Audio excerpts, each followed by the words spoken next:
Good evening, everyone. This is the sixth meeting of the 27th Council.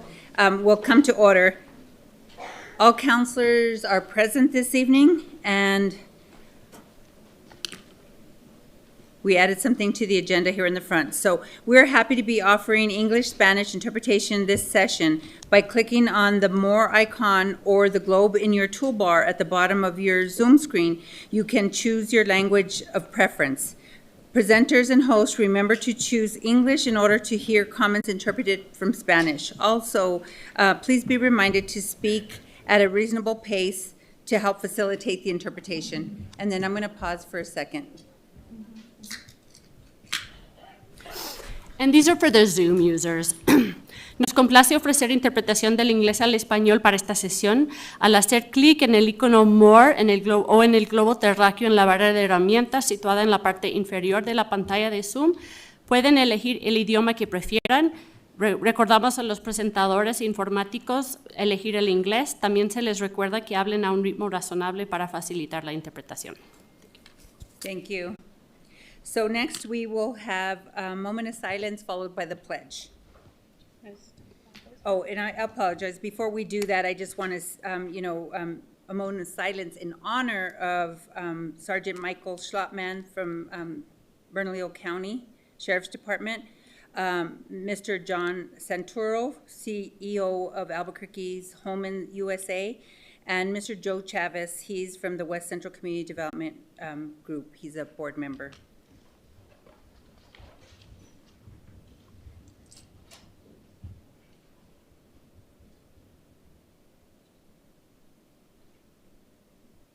Please join us in the pledge. I pledge allegiance to the flag of the United States of America and to the republic for which it stands, one nation, under God, indivisible, with liberty and justice for all.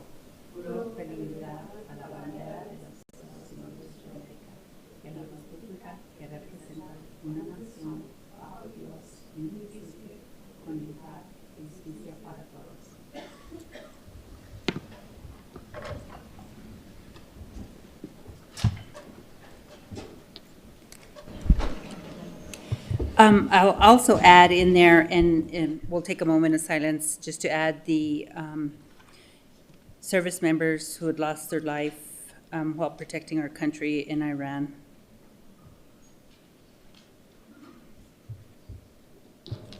Thank you so much. Councilor, Vice President Champagne. Madam President, Civic parking passes are provided for members of the public. You can obtain a parking pass from the council staff at the table near the chamber's entrance. Members of the public, city staff, and media have the ability to view this meeting in person and on live streams through 4 different platforms: GovTV on Comcast Channel 16, the GovTV website, YouTube, and Zoom webinar. The live streams can be accessed from most smartphones, tablets, or computers. Also, this meeting is closed captioned, and you may enable the closed captioning services on your television or device at this time. The video recording of this and all past council meetings will remain available for viewing at any time on the City Council's website. Council staff is available via telephone if members of the public need assistance finding the videos online. Please call 505-768-3100 for assistance during business hours, Monday through Friday, 8 a.m. to 5 p.m. The council will take a break at approximately 7 p.m. this evening if needed. With regard to decorum in the chambers, we want tonight's proceedings to be as civil and respectful as possible. Please do not make any personal attacks, and please do not applaud, snap, or other outbursts during the meeting. The president will provide one warning to anyone causing the disruption. Upon the second or continued disruption, that individual will be asked to leave the chambers, and if necessary, security will be asked to escort that person out of the chambers. Such removal from the City Council chambers will be effective for the remainder of the meeting. If continued disruption occur, the president may recess the meeting until order is restored, and if necessary, may clear the chambers of persons participating in the disturbance. This meeting will go a lot smoother if we are respectful of one another. At this time, we will have administration question and answer period. Councilors, do we have any questions for the admin? Councilor Grout. Thank you, Mr. Vice President. My question is for Director Keener.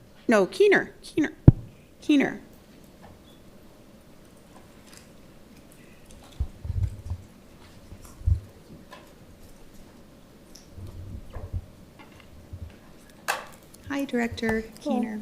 Thanks for being here today. I wanted to say congratulations. I understand transit ridership is up.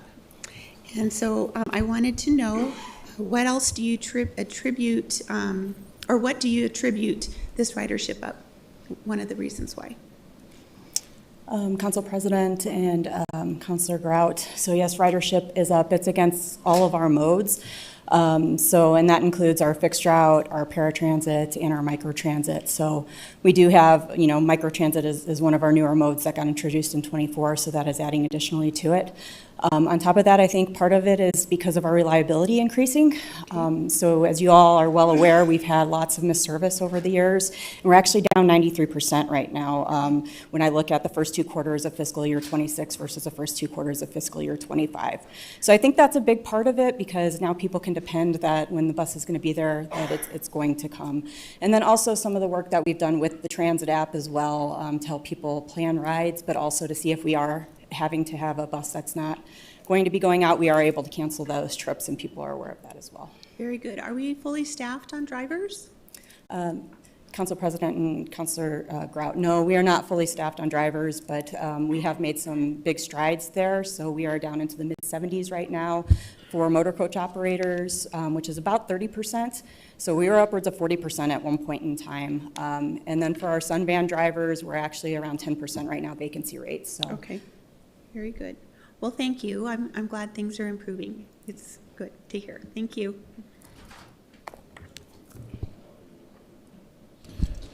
Councilors have any other questions? Madam President. Thank you, Mr. Vice President. I just want to congratulate the admin. Just been driving down Central, and day after day, I'm seeing folks out there picking up trash, cleaning it up. I think the Ford Transit as well, it looks just amazing. They're pulling weeds. It's been really nice to see all that work out there. So thank you guys so much. I appreciate that. You ready? Madam President, yes, no other questions or answers? Okay. Thank you, Vice President Champagne. Councilor Grout, we are now on proclamations and presentations. Thank you, Madam President. We're going to have a short presentation from Ms. Jody Esquivel. She's the Community Safety Department Director, and she's going to provide information on the Connect to Care overview.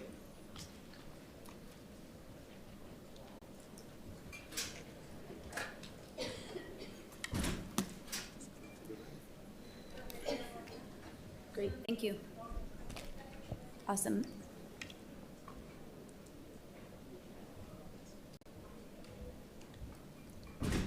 Hi, Director. Hello, Madam President, councilors. Thank you for this opportunity to speak about something that we feel is so beneficial for our community right now. Despite having an increase of calls for service, 311%, 73% increase of calls from 24 to 25, as well as 911 calls by 10%, we have found a space to continue to be proactive for our response for the community. And this is one of the ways that we have found success is our Connect to Care events. So what is an ACS Connect to Care event? Who doesn't fit on the screen? This is proactive response to our community. So finding those high volume areas where we feel like we need to be able to take resources right to the community, find and create pathways, as well as break down any barriers that our community members might have run into. This is quite literally meeting our community where they are. I'm going to rush through, but hope that you guys have a ton of questions, and I brought Jen to answer all of them all. What resources is the next, which is really great. What resources are offered? We have medical behavioral health. This helps, this comes to the community via IGA with our street medicine team, our UNM street medicine team. Dr. Kavanaugh is a psychologist. We have Dr. Lindsay Fox. Mm-hmm. We're doing medications, we're treating, we're doing all the things that we need to do to help people feel better and make better choices for themselves. We have substance abuse, intervention, housing and safety, access to documentation, And we have a great partnership with the Veterans Integration Center. I think it's nice to be able to shine a light on all of our community partners, because we couldn't have these events without all of their input, as well as our city departments that also our police department, our fire department, and most recently our animal welfare department. We've increased the amount of times that we're collaborating in that space. I also want to talk about Goodwill. They're an amazing partner. I want to talk about how this isn't a hand out and this is a hand up. We're trying to get people connected. Goodwill is there trying to get people connected to jobs. We also have the recent partnership with the MVD through the governor's office that are helping us actually print out IDs on site, because we understand that that is a big barrier for our community that have either misplaced their documents, and we want to be able to get them reconnected, have their ID. There's no excuses. We have set everything up in that space to be able to help break down those barriers, create those pathways. A little bit of the impact. I mean, there's thousands of people going to these events. I knew that was going to happen. I knew I was going to start to rant. But I really did want to talk about just the partnerships that are so important to make this happen. And I hope that you guys have questions. Jen Martinez is here. She oversees that division and is brilliant in this space.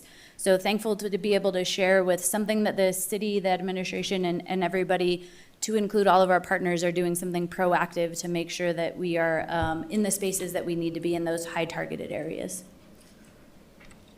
Counselor Grout asked that you can finish your slides. Okay. Thank you, Counselor.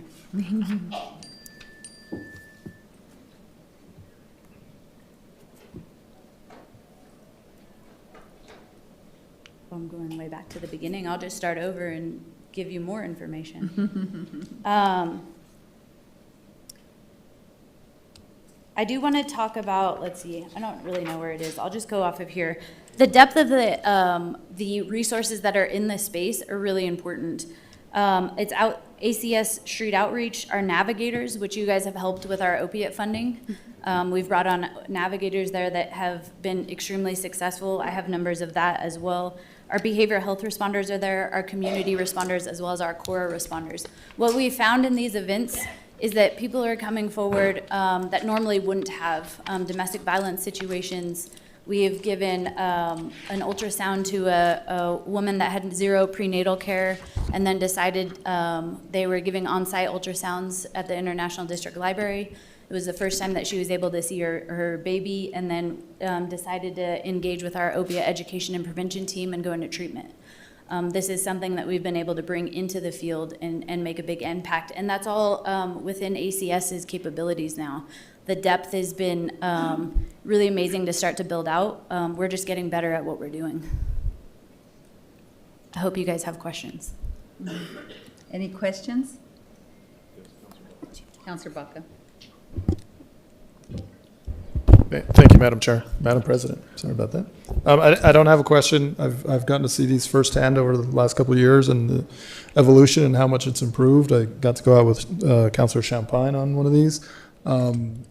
Absolutely, phenomenal work. It's not easy work by any stretch. I'm not the one out there doing this. So just a big thank you from me to you and everybody else involved, because I know it takes a lot to make this happen. So thank you. Any other questions? No, I just want to say before I hand it back to Councilor Grout, is that I think you're doing an amazing job.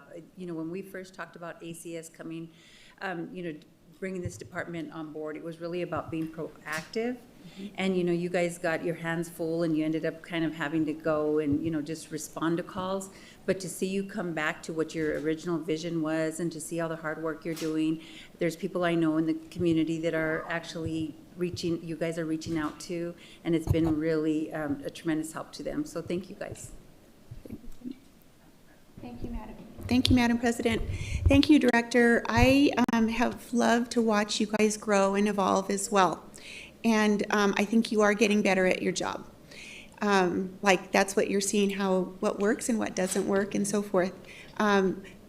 This is exactly what I want to see, is the community, the different departments, partners in the community coming together and going out into the community and not sitting behind a desk waiting for them to come to us, because they're not going to, not as easy.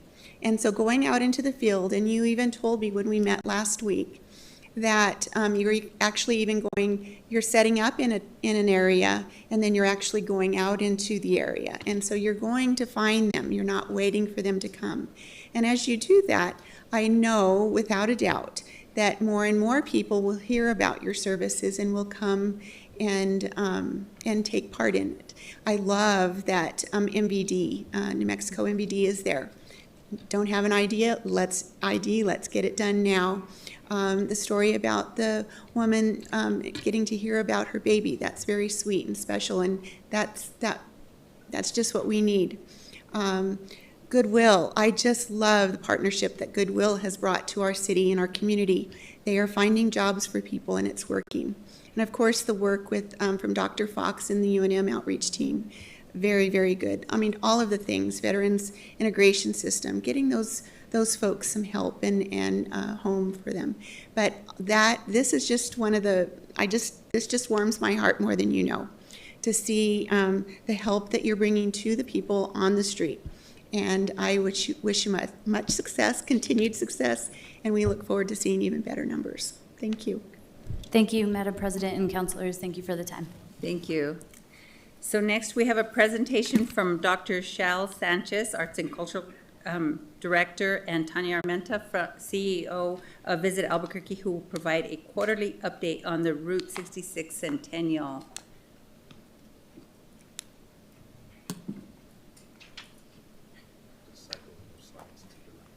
Okay, thank you. Go on over. All right. Welcome, ladies. Thank you, Madam President. Thank you for the invitation. It is the centennial, so is this our last presentation? I feel like we're in it. I guess we could talk about it later, but we're saying it's launched, so we're going to just walk you through a little bit really quickly. Here we go.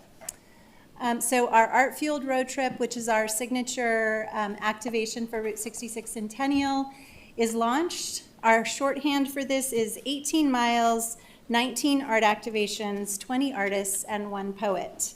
And now you can find the kind of app or the navigation on that at the Route 66 remix.com. And you can also get there through Visit Albuquerque's website for the Centennial. So we crossed the finish line on this last week. Councilor Pena was there with us, and it was great fun. We thought it was super amazing and popular, but now it's doubly popular thanks to AFR, for those of you who have been on social media. So thank them for a little bit extra love for our 2 final installations. And then we have, just really quick, we've had some really good national wins. Samantha Brown's syndicated show, Places to Love, featuring the Chemo Theater, is now showing nationally, and so we've gotten a lot of great attention for that. It doesn't just focus on the chemo, it focuses on a lot of other things, but Albuquerque got some great press. The Route 66 Remix has been designated as an officially certified activity of the National Centennial Celebration. That's great. We get a lot of extra attention, and we get on a lot of other calendars in other communities, so that's a big deal. And then Albuquerque is a satellite city for the national kickoff event on April 30th, so stay tuned for more of that. And I'm going to pass this on. Oh, one more announcement. The Route 66 Visitors Center. The sign park is very much under construction in the kind of second phase, and will be opening on April 4th. April 4th. Join me. New exhibits, new central permanent, semi-permanent exhibit, and an amazing photography exhibit. So April 4th. Hope you can all be there. I'm going to hand it off to Tanya because now that we made cool stuff, Tanya's going to encourage everyone in the community across the country and nationally, internationally to come. So. Thank you, Dr. Sanchez. Thank you, Madam President, members of the council. It's really an opportunity, a wonderful opportunity to talk about a few things now that we are in 2026 that have come to fruition. First and foremost, hope that everyone's had an opportunity to explore Route66ABQ.com. That is a comprehensive website with stories, itineraries, events, calendars, and as Dr. Sanchez mentioned, the Route 66 Remixed has an entire section dedicated to it. If you'd like to subscribe to the Roadrunner newsletter, it's a monthly e-newsletter about news and events on Route 66. I have QR codes to sign up for that. We've also had great earned media and PR opportunities, media missions and trade missions for Route 66. Large advertising campaign with national advertising in digital advertising presence in major airports and video spots. The 2026 official Albuquerque Visitors Guide has a 7-page feature that's dedicated to Route 66 and organic and paid social media efforts. Just want to hit on a few of these media highlights. Albuquerque this year, thanks to the Centennial, it really is the reason, the cornerstone of some of these rankings. We're the top vacation destination for 2026, according to Today. The Today Show, Condé Nast Traveler, the best places to go in 2026. Afar Magazine, best places to travel in 26. Frommer's, best places to go in 26.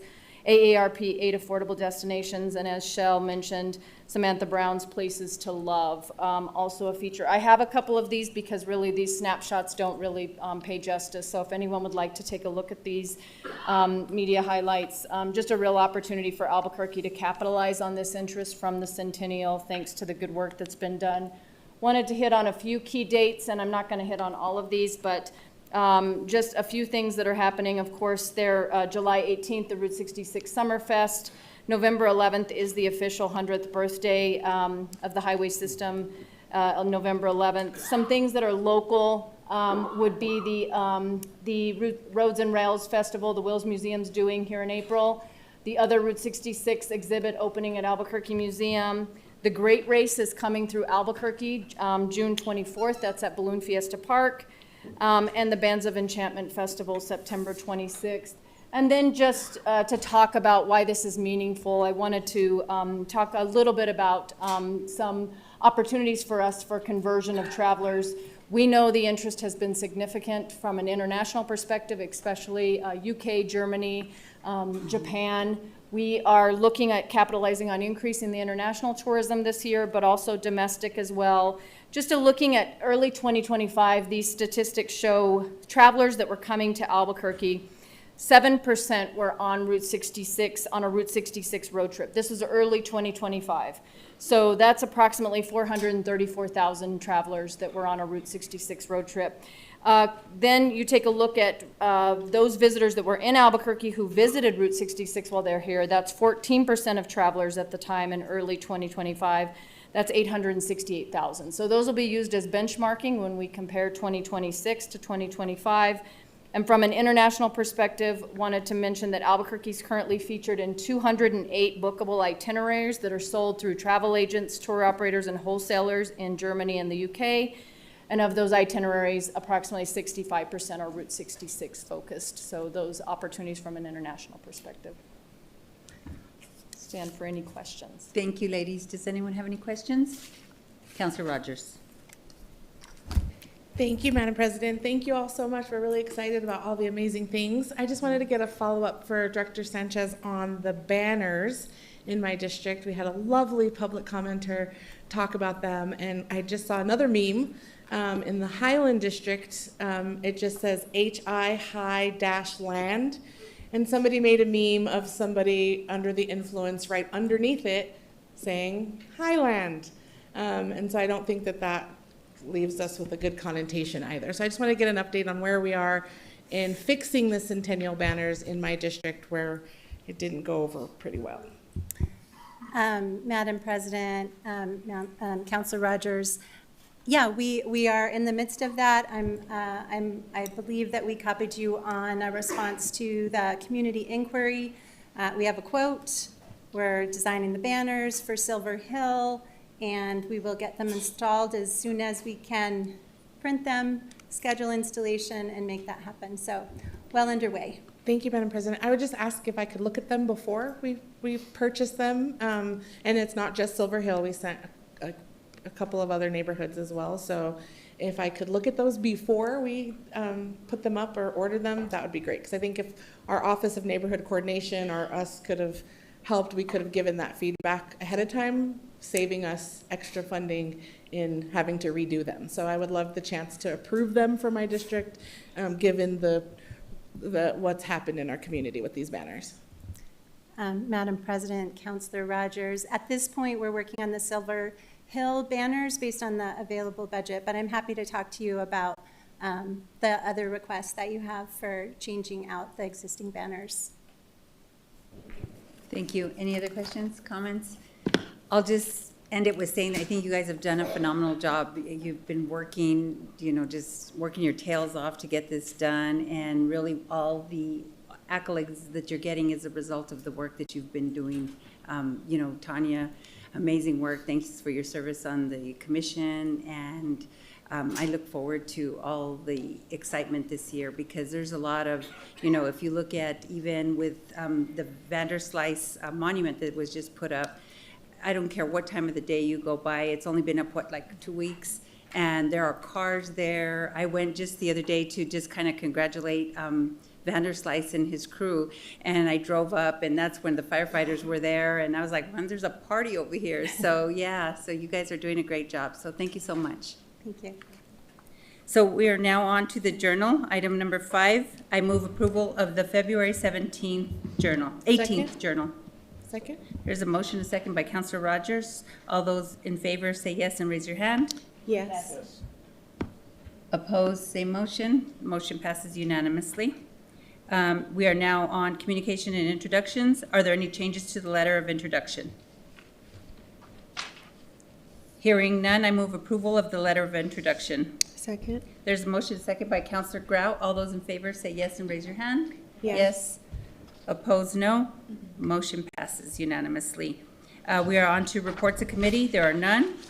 Next, deferrals and withdrawals. Are there any deferrals or withdrawals at this time? Seeing none, we are on item 8, consent agenda. Are there any changes to the consent agenda? Madam Vice President Champagne. Yes, I'd like to pull EC 2641 and 43, please. So we are pulling, there's a request to pull EC 2641 and EC 2643. With those two items pulled, I just want to say, for those individuals on tonight's consent agenda who are being appointed to serve on a board or commission, thank you for your willingness to serve. I move approval of the consent agenda. Second? There's a motion and a second by Councilor Grout. All those in favor say yes and raise your hand. Yes. Opposed, no. Motion passes unanimously. Vice President Champagne. Thank you, Madam President. Just a few questions. EC 2641 is the first quarter of the IPRA report, and if Madam CAO, if you have a director here, I just have 3 questions about this. Why do we give out this information that's requested of us? I'm sorry, could you repeat the question? The IPRA request. Why do we give out information? So the Inspection of Public Records Act is a state law that requires that we produce records to persons as defined by the act.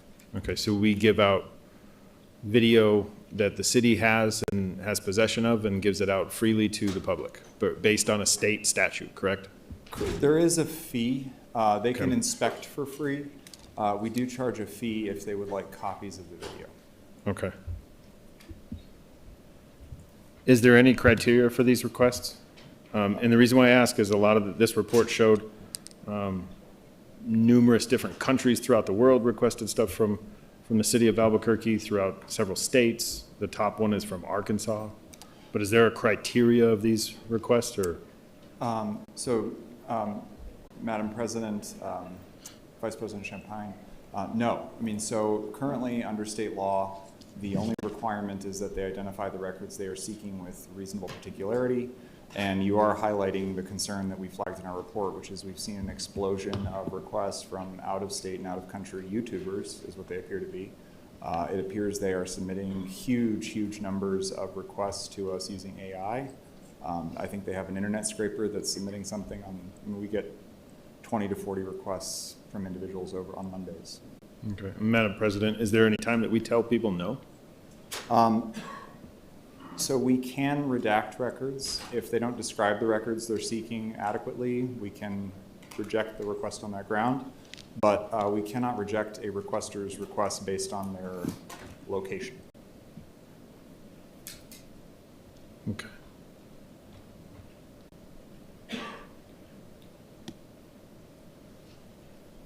So, and Madam President, and Director, I noticed that the number, and again, you touched base on this real quick and just kind of reiterate what you had said, that the number keeps going up and the clerk's office is continuously commenting about how they're dealing with the backlog, and that's just based off of, obviously this is important because you guys emphasize so much about how we're dealing with this backlog and how in the numerous, I guess, lawsuits that we get if we don't return them out in a certain amount of time per state law.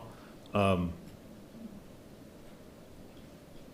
you still able to keep up with that backlog, and do you see an end in sight? Thank you for asking this important question. I think, so we strive to close small requests quickly, and then we designate broad and burdensome requests as such, and then we have an additional reasonable period of time. We really do try to, be in contact with requesters and reduce our overall response time. Through June 30th of last year, we were doing great. But then we saw the explosion in July, August, and September of the YouTube requests, astronomical explosion. And so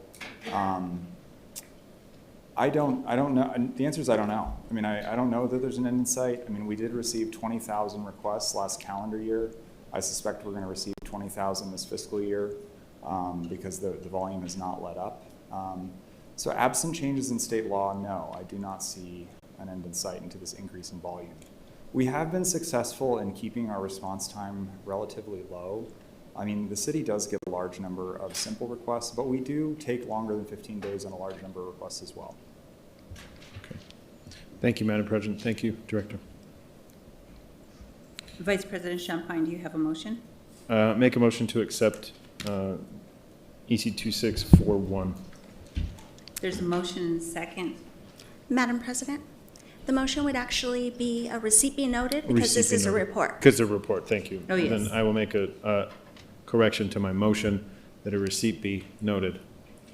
You okay with that, Councilor Grau? Yes. So there's a motion and a second for a receipt be noted of EC 2641. All those in favor say yes and raise your hand. Yes. Opposed, same sign. Motion passes unanimously. Councilor Vice President Champagne. Thank you, Madam President. EC 2643, the second quarter FY26 ABQ Ride Quarterly Security Report from APD, ACS, and Metro. And I'm not too sure who can answer my 7 questions. Madam President, Councilor Champagne, Director Keener will start off the bat. We'll see if we need others. Perfect. Why do we need this report? Madam President and Councilor Champagne, it is a directive from a previous ordinance that we are following through on. So that is the reason why we have this report developed. Although I can say that we are working on making improvements to it at this time. For instance, here at the beginning of the year, I believe it was just before February, we started implementing within our ABQ Ride dispatch team a SAM system for reporting category alerts within internally ABQ Ride. And SAM stands for Security, Accident, and Medical. And so we are collecting that data, and I think that's going to give you a little bit of what's been missing off of this, which is the on-bus information, because we are getting a lot of that through our dispatch team. And we are also working in conjunction with Parametrics, who is the consulting firm that helped us with the long-range security plan, also on developing a dashboard that will overlay that geographically onto a map. So we'll be able to see, where we need to put our resources for security in a more timely manner than we currently have. Okay. In the reading of it, I did see that we have, Madam President, we have transit security officers, we have public service aides, and we have APD. Why the need for three separate entities, three type? Because we usually just have Metro Security. So why the other two, or why the beef up in numbers? Madam President and Councilor Champagne, that's a great question, and that was part of the long-range security plan. We have been talking about this multi-pronged approach to transit security, but here recently we have migrated over to APD. And so in conjunction with APD, we have the transit safety officers. They are not sworn police officers. They do not have the ability to detain. They really are just enforcing our rules to ride. So if there is any kind of rules violation, or excuse me, not rules violation, but violation in law, at that point they're able to have that direct connect with APD to where we can get a much quicker response for sworn police. Does that answer your question? Yeah, well, yes and no, Madam President, but why the need for so much then? I mean, Metro Security was there. If there was an issue with the bus stop or on the buses, Metro Security would follow. So why have we needed a PSA group, a now APD group, and even to the next question I had, and this goes in the same thing, APD undercover operations. The report specifically stated that APD conducts UC operations on the buses. So why? Madam President and Councilor Champagne, I think we've always needed this. I think one thing that I found that's been extremely helpful is that this force is dedicated to transit. Our transit TSOs are completely dedicated to transit, as are those PSAs that are given to us. And the PSAs ride the buses. The transit safety officers don't. They're set up more as a mobile patrol. And so when you talk about Metro had responsibility for the entire city, right? We didn't have anyone that was dedicated other than at the ATC. And so when they weren't proactively responding, right? They weren't on the network. They weren't in the areas all the time that we know that we have issues. And so by having APD transit safety officers, they're very familiar with our system. They're very familiar with the way that we operate. They're familiar with the people, and they're able to provide that more proactive response for us. Madam President, one thing that caught my attention was my glasses that fly everywhere. That caught my attention right now. Provides crime prevention through environmental design analyst. What is EDA? I'm sorry, I didn't hear you. Environmental design analyst. One of the paragraphs in there says that describes provides crime prevention through environmental design analysis. And I was kind of curious what EDA was. EDA? Yeah, environmental design analysis. Are you speaking of subTEDs? Is that what it is, Jeff? Yeah, okay. Yeah. So this is, and Madam President and Councilor Champagne, subTEDs are pretty normal standard process for just, having PD come out and take a look at our environment and see how we can prevent crime from happening. So like natural deterrence, right? Okay. Lighting, cleanliness, making sure, that we do have security presence. Those are all things that help to, prevent crime. Perfect, thank you. Madam President, how long has this type of security been in place with all three entities? Madam President and Councilor Champagne, I would have to look, but I believe it was early 2024 when we started the multi-pronged approach to transit safety, and that's when we stood up the transit safety officer program and started migrating from Metro over to APD. And before that, it was just Metro, correct? Before that, it was just Metro, and you could even go back to, I think it was 2018, when we actually did have within ABQ Ride our own transit security force. Oh, yeah. Okay. There's been a lot of movement with transit security over the years. And quite a need too, right? Madam President, Councilor Champagne, yes, there is a need for transit security. This is not specific to Albuquerque. I mean, you see this across the nation. Many of the agencies are stepping up their security forces right now. Okay. Madam President, the total Metro calls for second quarter of 2025 were 2,160. And for second quarter of 2026, there were 69. That's a huge difference. Is there a reason why it's such a dramatic drop? Madam President and Councilor Champagne, yes, because we don't rely on Metro Security for our security anymore. We have migrated that over. So okay. The only time that we use Metro Security is if we have TSOs in training. They tend to do that with all of them at one time because we only have 17 transit safety officers and 3 transit safety sergeants. And then the period between when our buses start and about 7 a.m. when the transit safety officers come on duty, we'll utilize Metro for that. Okay.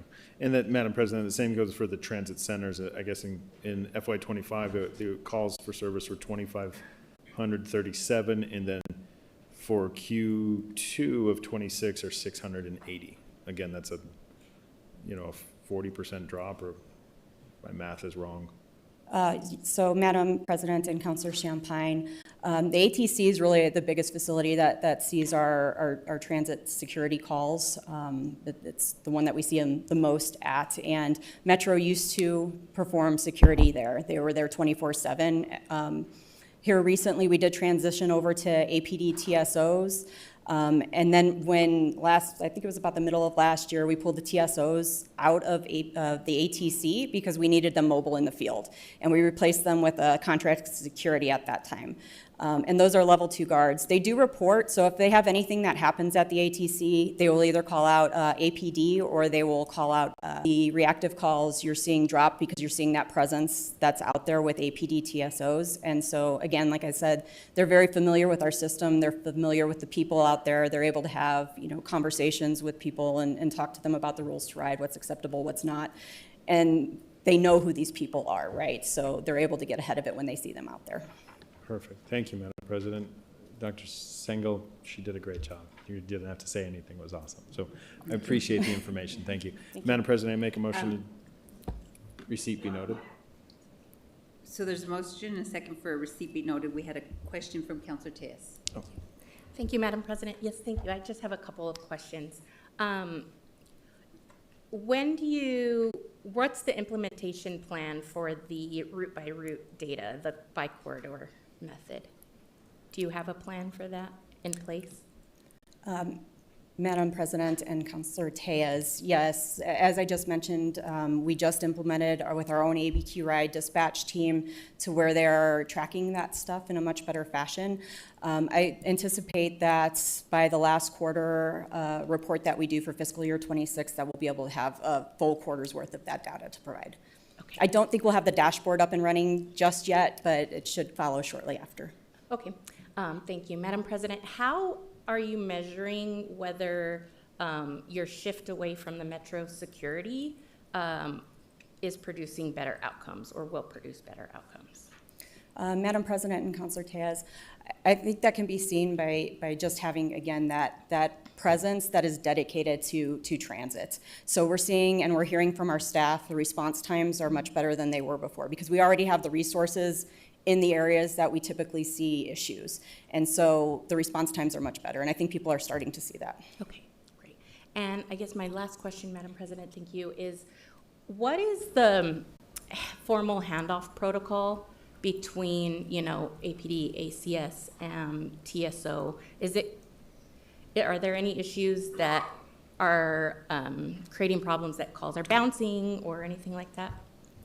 Madam President and Councilor Tejas, so ACS gets called out in the normal way. We don't typically call out ACS. So it's through either 311 or it's through 911 that you would get an ACS response. Mm-hmm. We don't call them direct for anything. Okay. I think the handoff between our ABQ Ride dispatch team, they know when TSOs aren't out yet, so they know to call Metro, and we've had some really good relationships with Metro being out there when we need them to be. And calling out APD TSOs, they actually have our security channel. So they're hearing everything that's going on. So a lot of times they're already hearing it before the dispatch team is calling them out. But sometimes if there is anything that is serious in nature, like a law that's being violated, then our dispatch team is calling direct into APD to make that call for sworn to come out to. Okay, Madam President, thank you. So that is what your process is, because I know ACS does not respond to security enforcement. So does that automatically happen, or are they just listening and then kind of jumping in? Madam President and Councilor Tejas, are you referring to ACS's response right now? Yeah. So when ACS is, okay, we know we're not responding to security or enforcement issues, what is the protocol for the handoff when that's the issue? Madam President, Councilor Tejas. I just want to respond because I think this is connected into how ACS is dispatched, which is important because I think a call for service for ACS that comes in through 911 is going into the same dispatch center as an APD call, and the call takers in the 911 center are making that, going through and triaging that. We have folks from ACS also connected into the 911 call center. If it's a 311 call to ACS, it's also dispatched through 311 into those departments. So I just think it's important to note that it is through the 911 system that dispatch would occur. Okay, thank you. Thank you, Madam President. Thank you. Thank you. Councilor Rogers. Thank you, Madam President. Just one more question for you, Director Keener. Thank you for all the work you're doing, especially in my district with the shelters and things. Thank you. I just had a question. You mentioned that we switched from Metro to contracted security. Is that, do we have a cost analysis? I know contracted security, is it more expensive than using our own Metro security? And how did we arrive at contracted security instead of just bringing Metro security back? Council President and Councilor Rogers, yes, it is more expensive. And we are using level 2 security at the ATC as well. My understanding was that there was a need for, I believe it was the encampments, to be able to utilize the resources that we had at that time at the ATC. And so that's where we ended up with PD coming in, and then just they weren't able to fill all the positions that we had with the TSOs, and so we had to have that mobile coverage out in the field to be able to make sure that we could have a handle on the transit safety out there. And so that was the decision made at that point, was to get the APD TSOs out of the ATC into the field and bring in contracted security at that point. Thank you. Madam President, so any plans to bring Metro back and not pay the extra amount for just knowing the budget of the city and where we're at, I just wonder if we could make a better decision and not spend extra on the contracted security instead of Metro security. Madam President and Councilor Rogers, yes, that is the goal, is to bring APD TSOs back. And that's why you'll notice for the long-range security plan, we actually added those positions in, because originally it was leaving Metro at the ATC, but now that we're going to be covering it with APD TSOs, we upped that number to the 87, which includes the transit safety sergeants as well. Okay. So, yes. Thank you. And then last question is, how do we train the contracted security? Madam President and Councilor Rogers, they have their own training process. It's the same for Garter World.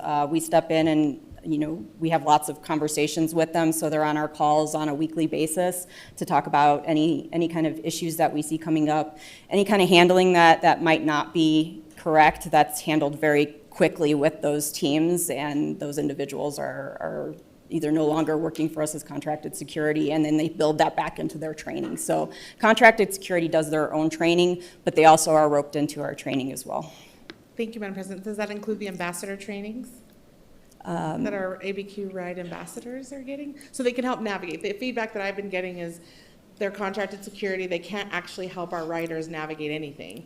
And I think that's a missed opportunity. If we gave them maybe the ambassador training, they could actually help riders instead of just watching riders. No, Madam President and Councilor Rogers, that's extremely fair. We've seen the same thing, and that's what we're working with our Garter World teams on, because they're the ones that are on the buses, especially. I think Schimmel does a really nice job of this already at the ATC on giving people resources and, pointing them to the rules to ride and all of that educational stuff. But for our Garter World folks, we do work on that because they are the ones on the buses, and we are working with their management team on helping with that. Although it has continued to be a struggle, but we are continuing to push that out as something that is a key priority for us.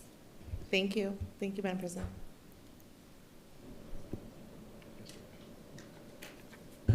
Council President, Council Rogers. So when it comes to our ambassadors and to the security that we have, we're in active recruitment at all times, trying to fill every slot we can, but they have to go through an academy. So in the priority of our administration is to have safety. So this is the quickest way to safety, and yes, there may be a little bit more cost, but as we fill these positions, that's where we're going. When it comes to the ambassadors, their job is different, where they know the neighborhood, they know those things.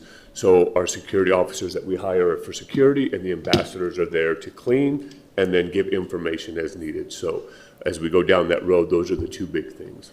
Thank you, Madam President. I appreciate that. I just think we don't have enough ambassadors, but I think they can serve as ambassadors. And I think it also helps just with the build trust with security and law enforcement. All the things that we're working hard at the city is to build trust.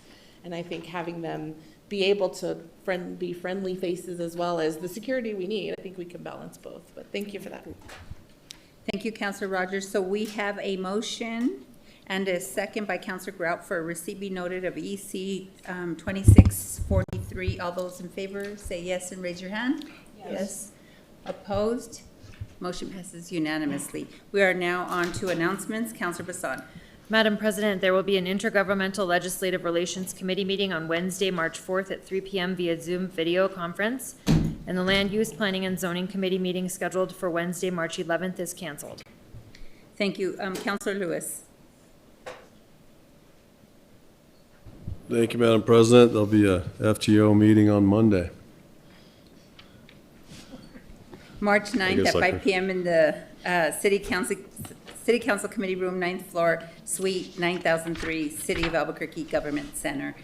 And before we move on to financial instruments, I wanted to make just a couple of comments, and then I'm going to defer to Councilor Rogers. I'd like to take a few minutes to address the important comments that were made at last council meeting. The council values and upholds the right to free speech, and we are committed to ensuring that members of our community are heard. At the same time, it must be clear that racist remarks have no place in our civic discourse. They are harmful, they undermine the dignity of members of our community, and stand in direct opposition to the values of respect and inclusion that we strive to uphold as a governing body. Councilor Rogers. Thank you, Madam President, and I appreciate Council President and I had a great conversation after our last meeting, and I think the kind of chambers that we want our community, you, to come to is a safe environment where you feel belonged, where you feel belonging, that you belong. I was really sad last meeting. We were introducing for the first time our African American Advisory Council, our advisory board. And this was the first time some of my community members were in this chambers for the first time and had to hear themselves be referred to as colored during the meeting. And so I'm grateful that our council leadership wants to basically make sure that we keep the decorum in our chambers. Because we all can believe that's the beautiful thing about America, is that you have the ability, that's the beautiful thing about our democracy, is you don't have to agree. We don't have to all, get along, right? But we do have to be respectful of each other, in my opinion, when we're in public spaces together.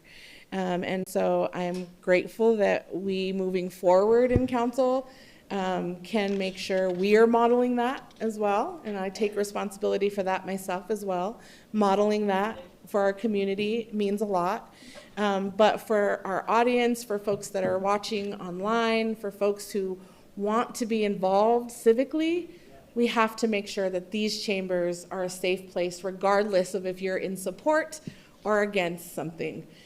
That's the beautiful thing about our democracy. And that's the thing I love most about Albuquerque, is that together we know that we can move forward, regardless of if we agree or don't agree, together in dignity and hopefully some peace. So thank you so much. So you need to exit the building. We'll have our security. No, you referred to me. You referred to me. That was a reference to my comment being called colored. Thank you so much. So we are now going to move on to financial instruments. This is the first time you've ever been called colored?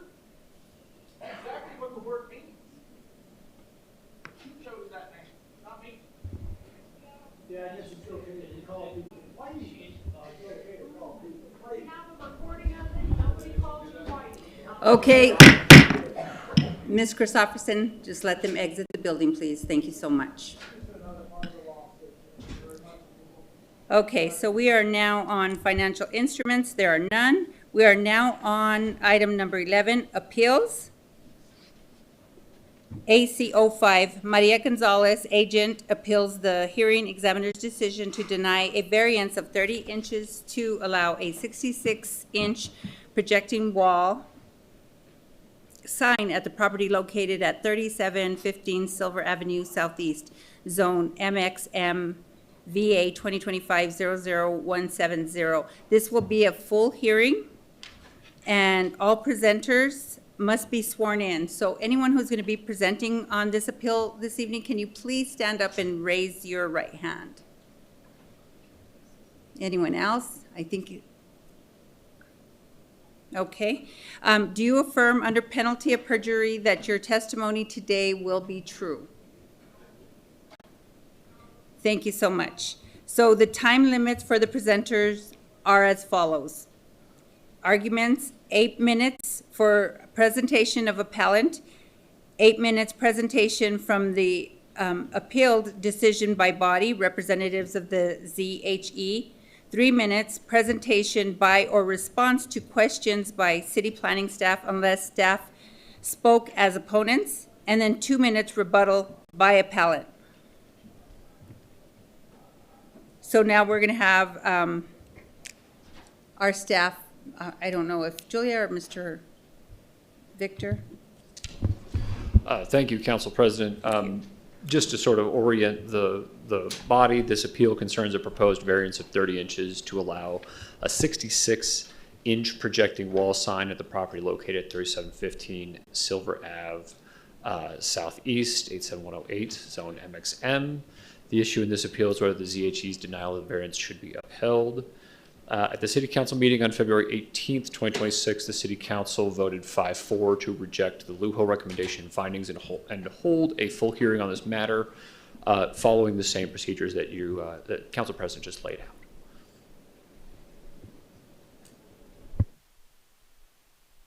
We'll start with the appellant.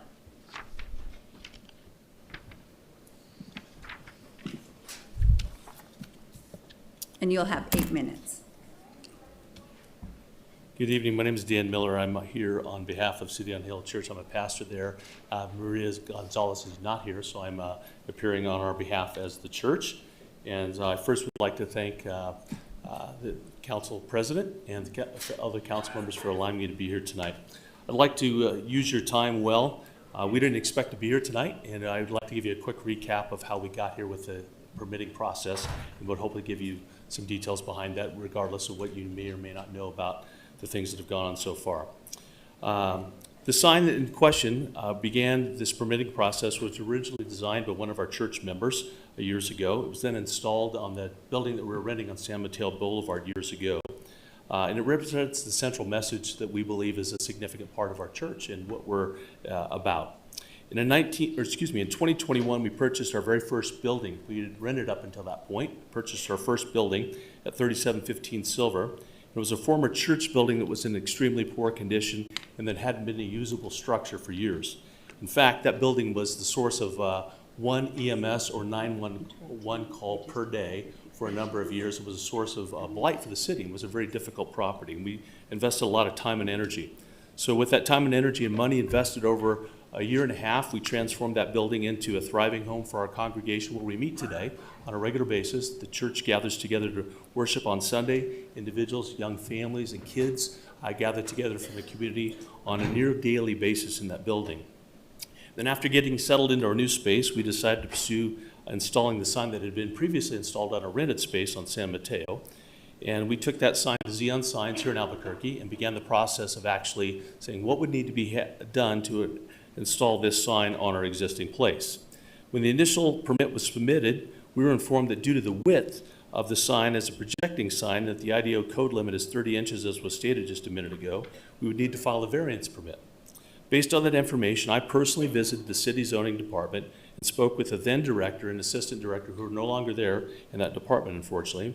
And I inquired about the process and likelihood that a variance permit would be worth the effort as opposed to pursuing the other option they proposed of mounting the sign on a pole. Obviously, the staff that I spoke with could not give me an estimate of percentage or likelihood of that variance permit being approved, but they said it was very likely that it would receive favorable consideration. Based on that, we chose to pursue the variance permit rather than mounting the sign on a pole for the following reasons. First, it would keep us completely from having to redesign the sign. The sign was designed and built and structured to be side-mounted on the building. It would also preserve the history of the sign. We were simply looking to refurbish it and reinstall it on our existing building. The mounting the sign to the building, we believe, is a preferred option for aesthetics and sight lines for us as well as the neighbors. And I also shared at that initial hearing and the appeal hearing that several hardships would be incurred by mounting the sign on a pole rather than attaching it to the building as it was previously. Those include significant costs to redesign the sign and an added cost to add a large concrete base, wiring, and significant structure that would have to be done to alter the sign to mount it to a pole. There's also a safety issue. There's an old stained glass window near where the pole-mounted sign would need to be located that could allow someone to use the pole to access the building and break into that part of the building. There's also a concern with vandalism. The accessibility of the sign being on a pole puts it very near a stairwell where people could actually reach out and touch it or poke it with a stick and cause some vandalism, which is a very real concern in the part of town we are located in Nob Hill. We began this process doing everything in our power to be able to adhere to zoning requirements and listen to the neighbors and try to take feedback and input. It's been a very long process. I didn't expect to be here tonight. I'm not even sure exactly how this transpired for us to be here, but we're grateful for the opportunity to speak to you. I want to share some final thoughts about the sign and the location so that you have the ultimate authority to make a ruling on this tonight, we hope. Our church is located in a unique and historic district of Nob Hill and Albuquerque, and we take very seriously being good neighbors there, being aesthetic. We've spent a lot of time and energy. You would speak to most neighbors, even if they disagree with the sign or the location of where we want to put it, they would agree that we've done a good job at trying to be able to transform that community and care about that community and care for individuals in that community. Because we're 200 feet off Central Avenue, we're kind of in a unique limbo zone for some zoning. We're in a residential neighborhood, but we're also very close to Central, so some of the IDO that were designed years ago that are very extensive and very lengthy, as you probably know, have some bearing on what we can and cannot do with the sign, therefore the 30-inch restriction. The sign in question is approximately 28 square feet of surface area, which is just over 15% of the allowable surface area in our zoning for MXM zoning location. So the sign is on the small side of surface area by a long shot. In fact, the portion of the sign that exceeds the 30 inches, I brought a visual example to show the council that this is the total distance and the exact measurement of what exceeds the zoning IDO requirement. So this whole hearing, this whole process is about this much of the sign that protrudes past 30 inches. So that is a physical representation of what we're talking about, and it's important to keep in mind. The goal, if I understand it, of the IDO is to protect and enhance buildings, neighborhoods, businesses, and it seems reasonable and preferable to us that the sign be mounted to the building rather than multiple feet away as we were instructed to do. Because if the purpose of the IDO is to protect that aesthetic and protect those sight lines, simply moving it 5 feet away increases cost, increases risk, increases vandalism, all the things that I mentioned earlier. And it doesn't really solve the things that the code is designed to protect. My assumption and assertion to the council tonight is that it is a reasonable, I believe, exception to the code to be able to grant a variance permit based on these things. And there are only 3 residences that have a direct line of sight to this sign, and all are over 230 feet away. I've personally spoken with all 3 of these households, and only one of them is opposed to mounting the sign. The good news is there is an alternative for that individual that may be able to address the issue of being able to see the sign from their home. The city is actually working with an organization, a nonprofit, that's going to redevelop a little triangle area right next to our church that would give a visual sight barrier to our property, particularly to the sign. And part of that development of that little triangle will be to plant some trees. We've been able to try and address that issue with the neighbor to say if we can strategically locate a tree or trees that would help block that sign, that would give you a block from being able to see the sign that he's not excited about. So based on those solutions, we really believe that to address some of the concerns that a few neighbors had, we've also modified some of the things that you may have seen in some of our information, that we have eliminated the illumination that would alter, and we've also agreed to be able to put the sign on some type of photocell or timer that will limit the number of hours during the evening that it would be lit. Based on these factors, we would respectfully ask this council to approve the variance permit to mount the sign to our building, as we believe this solution is better than the alternative. I would also like for a prompt decision on this matter due to the fact that our original permit is valid through only March 10th, and that if the permit variance is rejected, we need time to be able to submit the appropriate paperwork to be able to move forward with mounting the sign on a pole. Thank you very much for your time. Thank you. Next, we have a presentation from ZHE, but we don't, do we have, oh, yes, we do.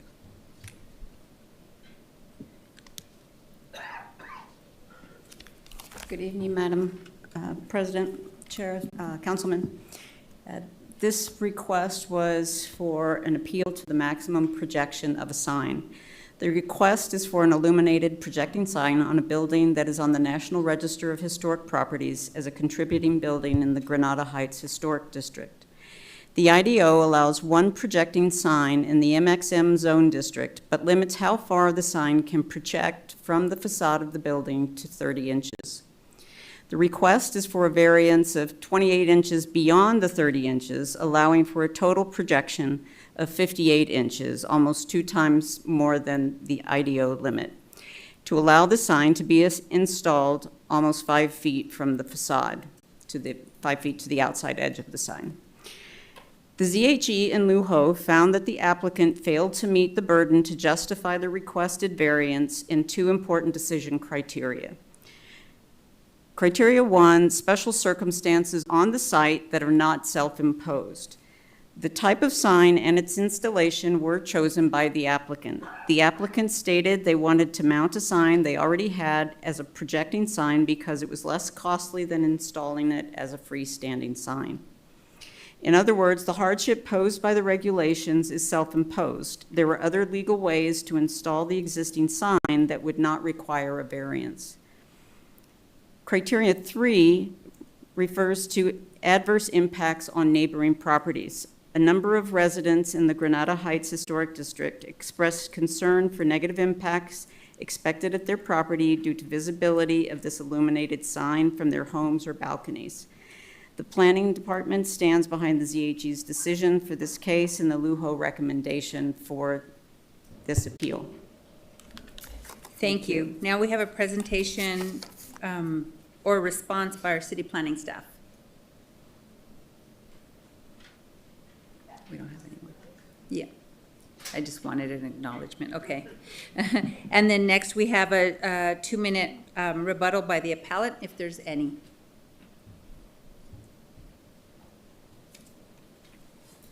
We fully acknowledge the IDO and the distance.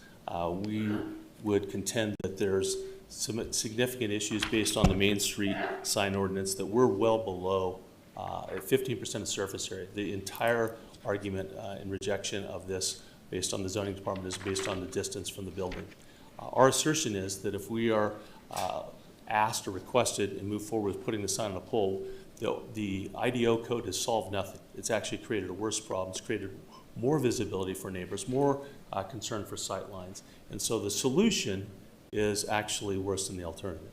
And so that is one of the things that I would strongly ask you to consider is that if we reject this, if you reject this tonight, we'll move forward to try and think about putting on a pole. That's not our preferred alternative. That's not the neighbor's preferred alternative, but that's kind of the solution that we're left with at this point. So that's one of the reasons I believe this body has the ability to actually make a reasonable exception to code and an ordinance, and that's why exceptions exist. When there is an appropriate place to do that, I think it's an appropriate thing to do that. And we're trying to be a good neighbor, we want to be a good business, and we want to be a good citizen of Albuquerque, but we also believe we have the right to express some religious views based on that sign, and it's really a core part of what we're about. So I would just ask you to take that into consideration, that a no is really creating another problem. So thank you. Thank you. So that concludes that. So now before we go to the deliberations and discussions, because I think we're going to have a motion here, I just want to say that we have 3 options. One of them is to deny the appeal and adopt the Lujo findings. And then number 2 is deny the appeal and adopt different findings. And number 3 is to grant the appeal and adopt and adopt finding. So now we'll go on to deliberation and discussion amongst the counselors. Counselor Rogers? Thank you, Madam President. Just procedurally, are we allowed to ask questions of either party, just to make sure I'm within? Okay, great. Pastor, if I could ask you a couple questions, that would be awesome. Thank you for being here. And your church is in my district, so I wanted to start off the questions tonight. I know I love land use and zoning. I've been on the committee my entire time as a city councilor, and I know that for these variances, there are 5 specific criteria that you must meet in order to be approved for that variance. Is it true that you met 0 of the 5 requirements? There's a little interpretation based on that in terms of like how that is actually based on distance and some other things. So we have met not many of those, you're correct. That was what we started with the whole variance permitting process. And so we were instructed to file that permit based on the zoning department as an alternative to mounting it on a pole, as I mentioned. Thank you, Madam President. Okay, and then I just wanted to go to our staff, just reading the record, I read that there were 0 of the 5 criteria met to grant the variance. No, there weren't. Thank you. Thank you. Leslie's one of our planners in the planning department. Thank you for being here.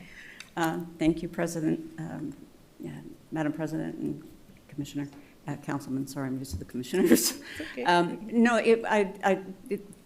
there are certain criteria that are very broad, and therefore they meet those criteria. I mean, we don't consider that the sign was going to affect the health and public safety and the welfare of the community. It's not going to affect, it's not contrary per se to the IDO. It's not in an overlay zone. It's not contrary to what its zoning allows to have a projecting sign. It was just the idea that they didn't create the justification in the original application, which is what we're dealing with in terms of why that sign needed to be this wall-mounted sign. And we had a number of comments from the surrounding neighbors who felt that it would have a detrimental effect on their impact on their neighborhoods. We haven't heard it, whatever they've discussed beyond that, we haven't evaluated that. Thank you, Madam President. And Leslie, in your experience, the feedback from the community was just about the lights and the flashing and the time that it would be on.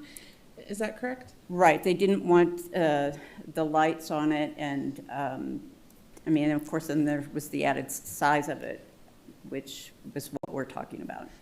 Thank you. And so just want to double check, they met the requirements for the lighting requirements that we have. So it wasn't too bright to be considered for. We don't know. We received no data concerning the actual illumination that would come from the sign. Okay. And do you have any indication based on the things that were in the report that they were going to have all flashing components removed, eliminating the issue identified by the ZHE regarding signs intensity and changing illumination? I read that they revised the design using constant LED illumination, and there's no movement or animation. Was there any change from the community based on those changes? Not that I recall at the Lujo hearing. Okay, thank you. And then last question I have is, what kind of coaching or technical assistance does the department offer if something isn't correct on an application? Is there any technical assistance, or saying maybe if you respond in these ways, giving us the data that we need to be able to make a good determination? Is there any technical assistance that's provided? And regardless of the nature of the business, a church or otherwise, what kind of technical assistance does your department offer? Well, we offer, as we analyze how an application meets the requirements within the IDO, if we see that there are some problems and that we're not going to be able to be supporting them on that particular thing, either we ask them to beef up their justification, which a lot of these variances has to do with their justification. If there are technical issues or placements, we run into a lot of things where we can recommend, okay, if you set it back here or you make certain changes, then you're more likely to get an approval on your application. Okay. But we don't guarantee approvals. Okay, thank you. And that made me think of one more, question. Madam President, thank you. So I was always taught that with the variance, there has to be an extraordinary like remedy. It's like the last resort if we don't have any other alternatives. So hearing that it may not be ideal, but that there's an alternative to the sign still being used. Can you talk a little bit about your experience with variances and they need to be extraordinary, or that's what I always knew. So I just want to get your thoughts on that. They are, variances, if you stay strict with them, they are difficult to get because often they're not extraordinary circumstances, and quite frequently it's a matter of somebody wants something, and that's the unusual circumstance that's not on other lots. I can't speak for how potentially you could get an extraordinary case, but usually it's like, is there a slope? Are there like setbacks that are, really difficult to meet? Is it, is there terrain differences, things like that? Thank you. And then, sorry, I promise, last question. If this church was on Central, would they need a variance for the sign, regardless of if it was Central or in the neighborhood? They would still need a variance if it was on Central with our bright neon lights that we like on Central? The neon lights wouldn't be an issue then, if it was on Central, but the projection being beyond the 30 inches would still require a variance. Okay. Thank you so much. Thank you, Councilor Rogers. Councilor Lewis.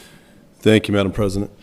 So just in reading the record, and certainly it's helpful hearing the testimony tonight, and really we're looking at some criteria. I mean, a criteria that the ZHE and the LUHO base decisions on, but also the same criteria that we base our decisions on, and they are subjective. I mean, there are some subjectivity here, and again, that's why we have differing opinions on it, and I think that the testimony of the appellants does help to give some insight into the criteria and if that criteria was met, and so I know that the LUHO focused on several findings. One that had to do with number one of the 5, which saying that there were no special circumstances applicable to the subject property.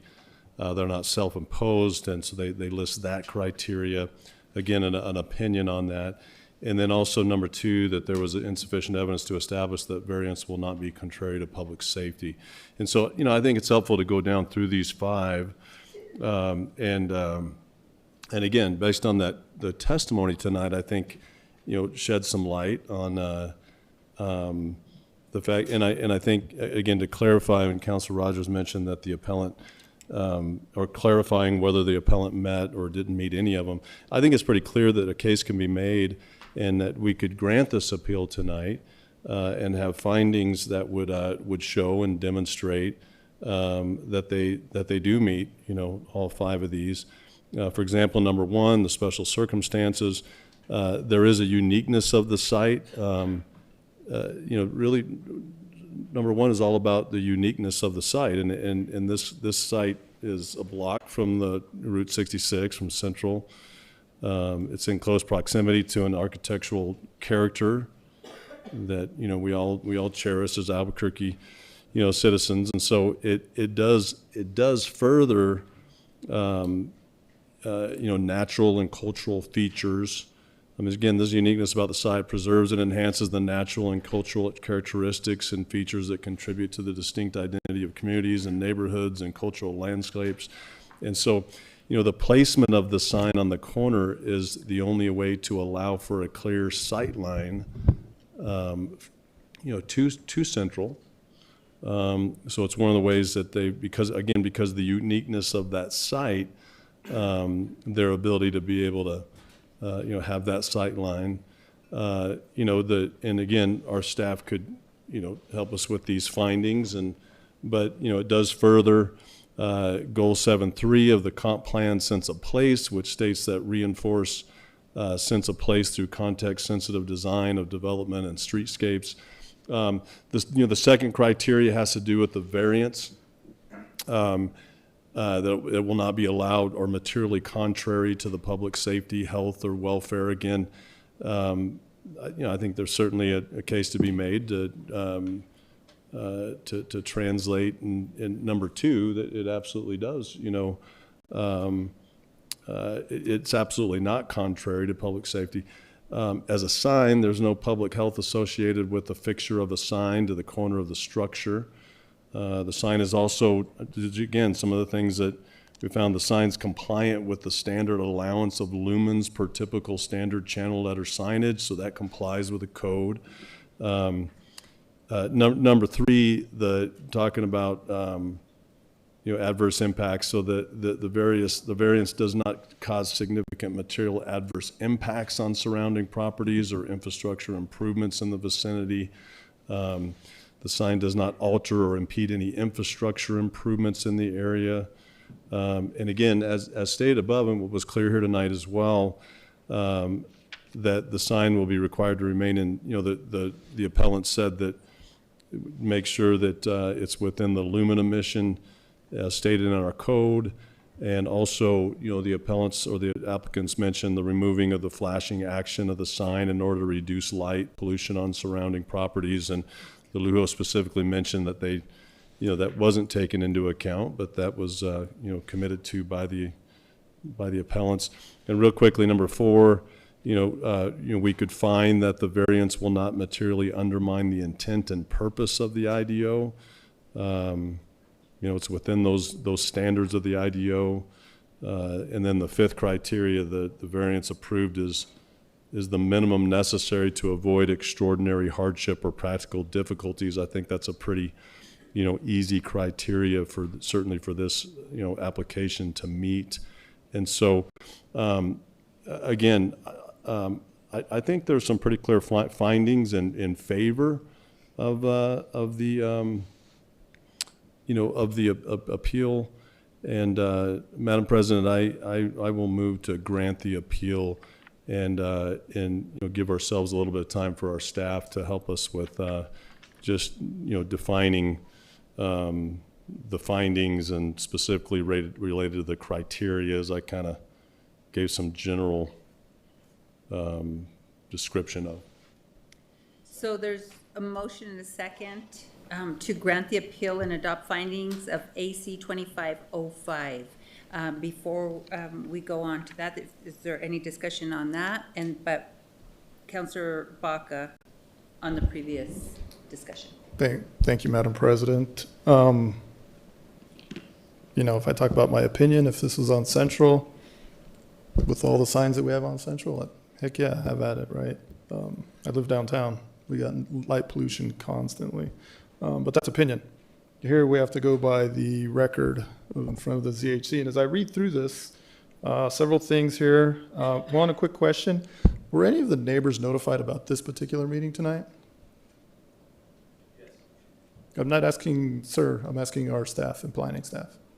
No offense, the official word.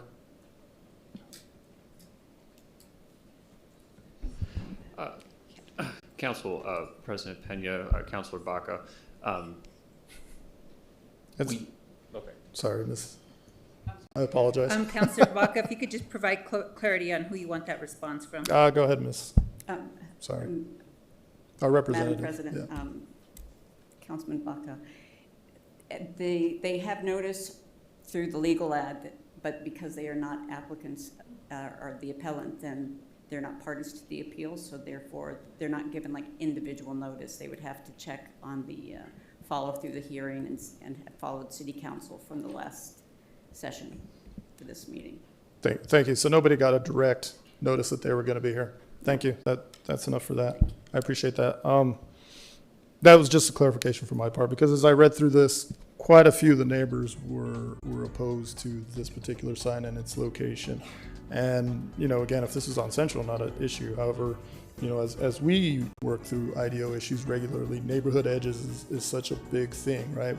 How does it affect the residents in an area? And this just happens to be right on the verge of a residential section. And so the adverse effects, the impacts to neighborhoods, clearly that if you're a neighbor and you say this is impacting me negatively, somebody else doesn't get to decide that.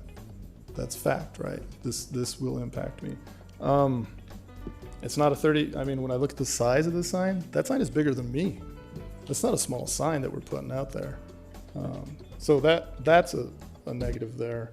You know, this building was built in 1946. There's been a sign there the whole time.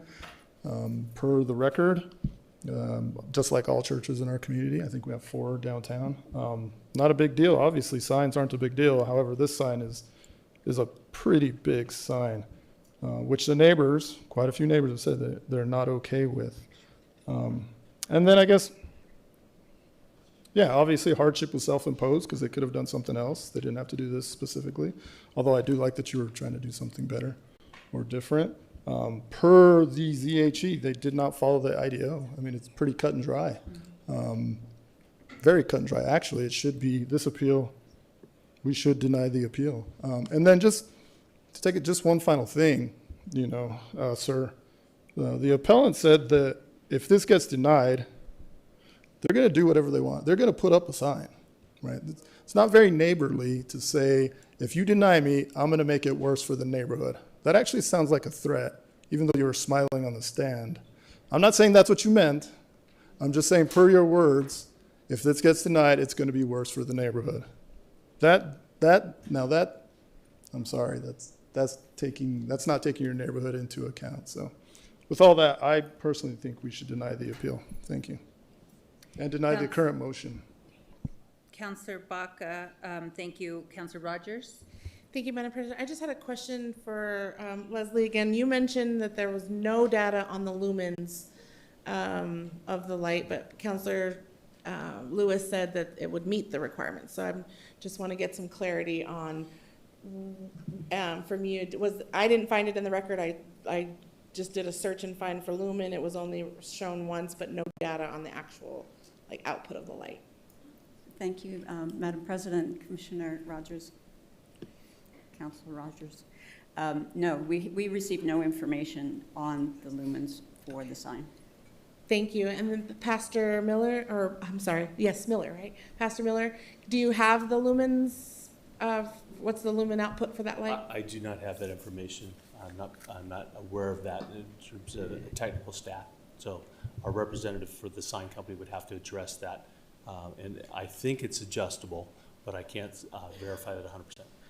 Thank you, Madam President. That's an important part of the application to get the variance. So without that information, it's hard to really, for me, since it's my district, I balance the needs of what you're wanting to do with the needs of the community. And then without that information on the output, it's, because I think I'm always about compromise. How do we compromise with each other to get what we need for the church, but also respecting the community around? And so thank you for that. And that's our desire. So thank you, Councilor Rob and Council Baca. The neighbors were notified, just FYI for record. I received the same email they did about this meeting. That's how I found out about it. So thank you. Councilor Rogers? Madam President and Councilor Rogers, just want to clarify, the people who did go to the Lujo, they received an email message that this was going to be happening today. So, but they weren't going to be able to testify at the hearing because it's a closed record. Thank you, Madam President. I see several members in the audience raising their hands as community members for the area. So thank you so much for being here. No, sorry.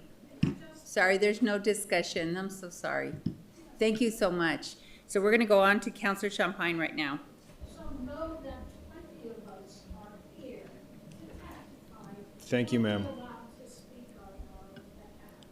Councillor Champagne, Vice President Thank you, Champagne. Madam President. I have a couple questions. One for our staff. What is the zone currently? Councilor President, Councilor Champagne, the zone is MXM. Okay. And what's that allowance right now? 4 signs? MXM allows what for the signs? It allows a projection sign of up to 30 inches, Okay. Councilor. Madam President, are there any exceptions?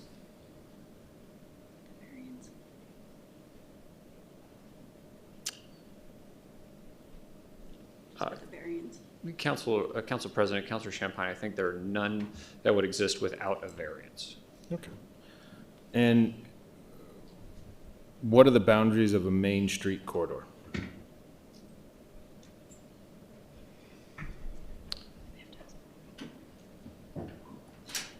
I'm going to pull all of you in tonight. Feels good to be up here, not the desk. Council President, Councilor Champagne, the boundaries of Main Street Corridor are 660 feet off the center line of the roadway, and so within this area would be the center line of Central Avenue, and then 660 Center line of Central Avenue going 660 feet, or commonly 2 blocks, both directions. Correct. And where does this sit, this location? From the center line of Central. It sits within 330 feet. Sits within 330 feet. Madam President, historic, Route 66 Central is historic Route 66, correct? Right? Am I assuming to say Central is Route 66? It is historic. We are celebrating it, correct? Yes.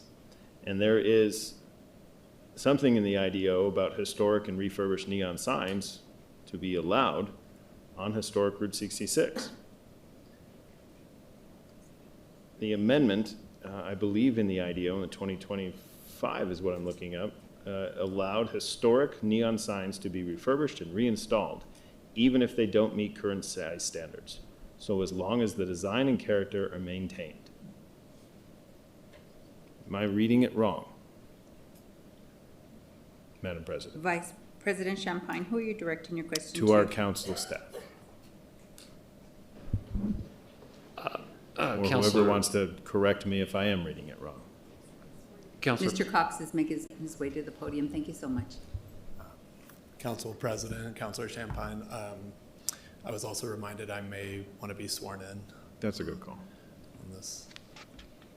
Thank you, Mr. Cox. Do you affirm under penalty of perjury that your testimony today will be true? Please hold up your right hand. I do. Thank you. The complicating part here, while the sign design looks neon, it is actually not neon and LED, and that distinction is very important within those neon historic sections.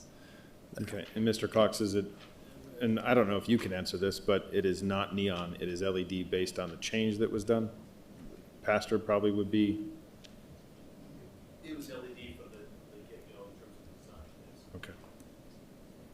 Okay, and how old is the sign, Pastor? Pastor, if you can make your way to the podium, please. The sign is approximately 10 to 12 years old. I'm trying to remember when it was originally installed, but that was when it was originally built and designed and installed on our old rental property.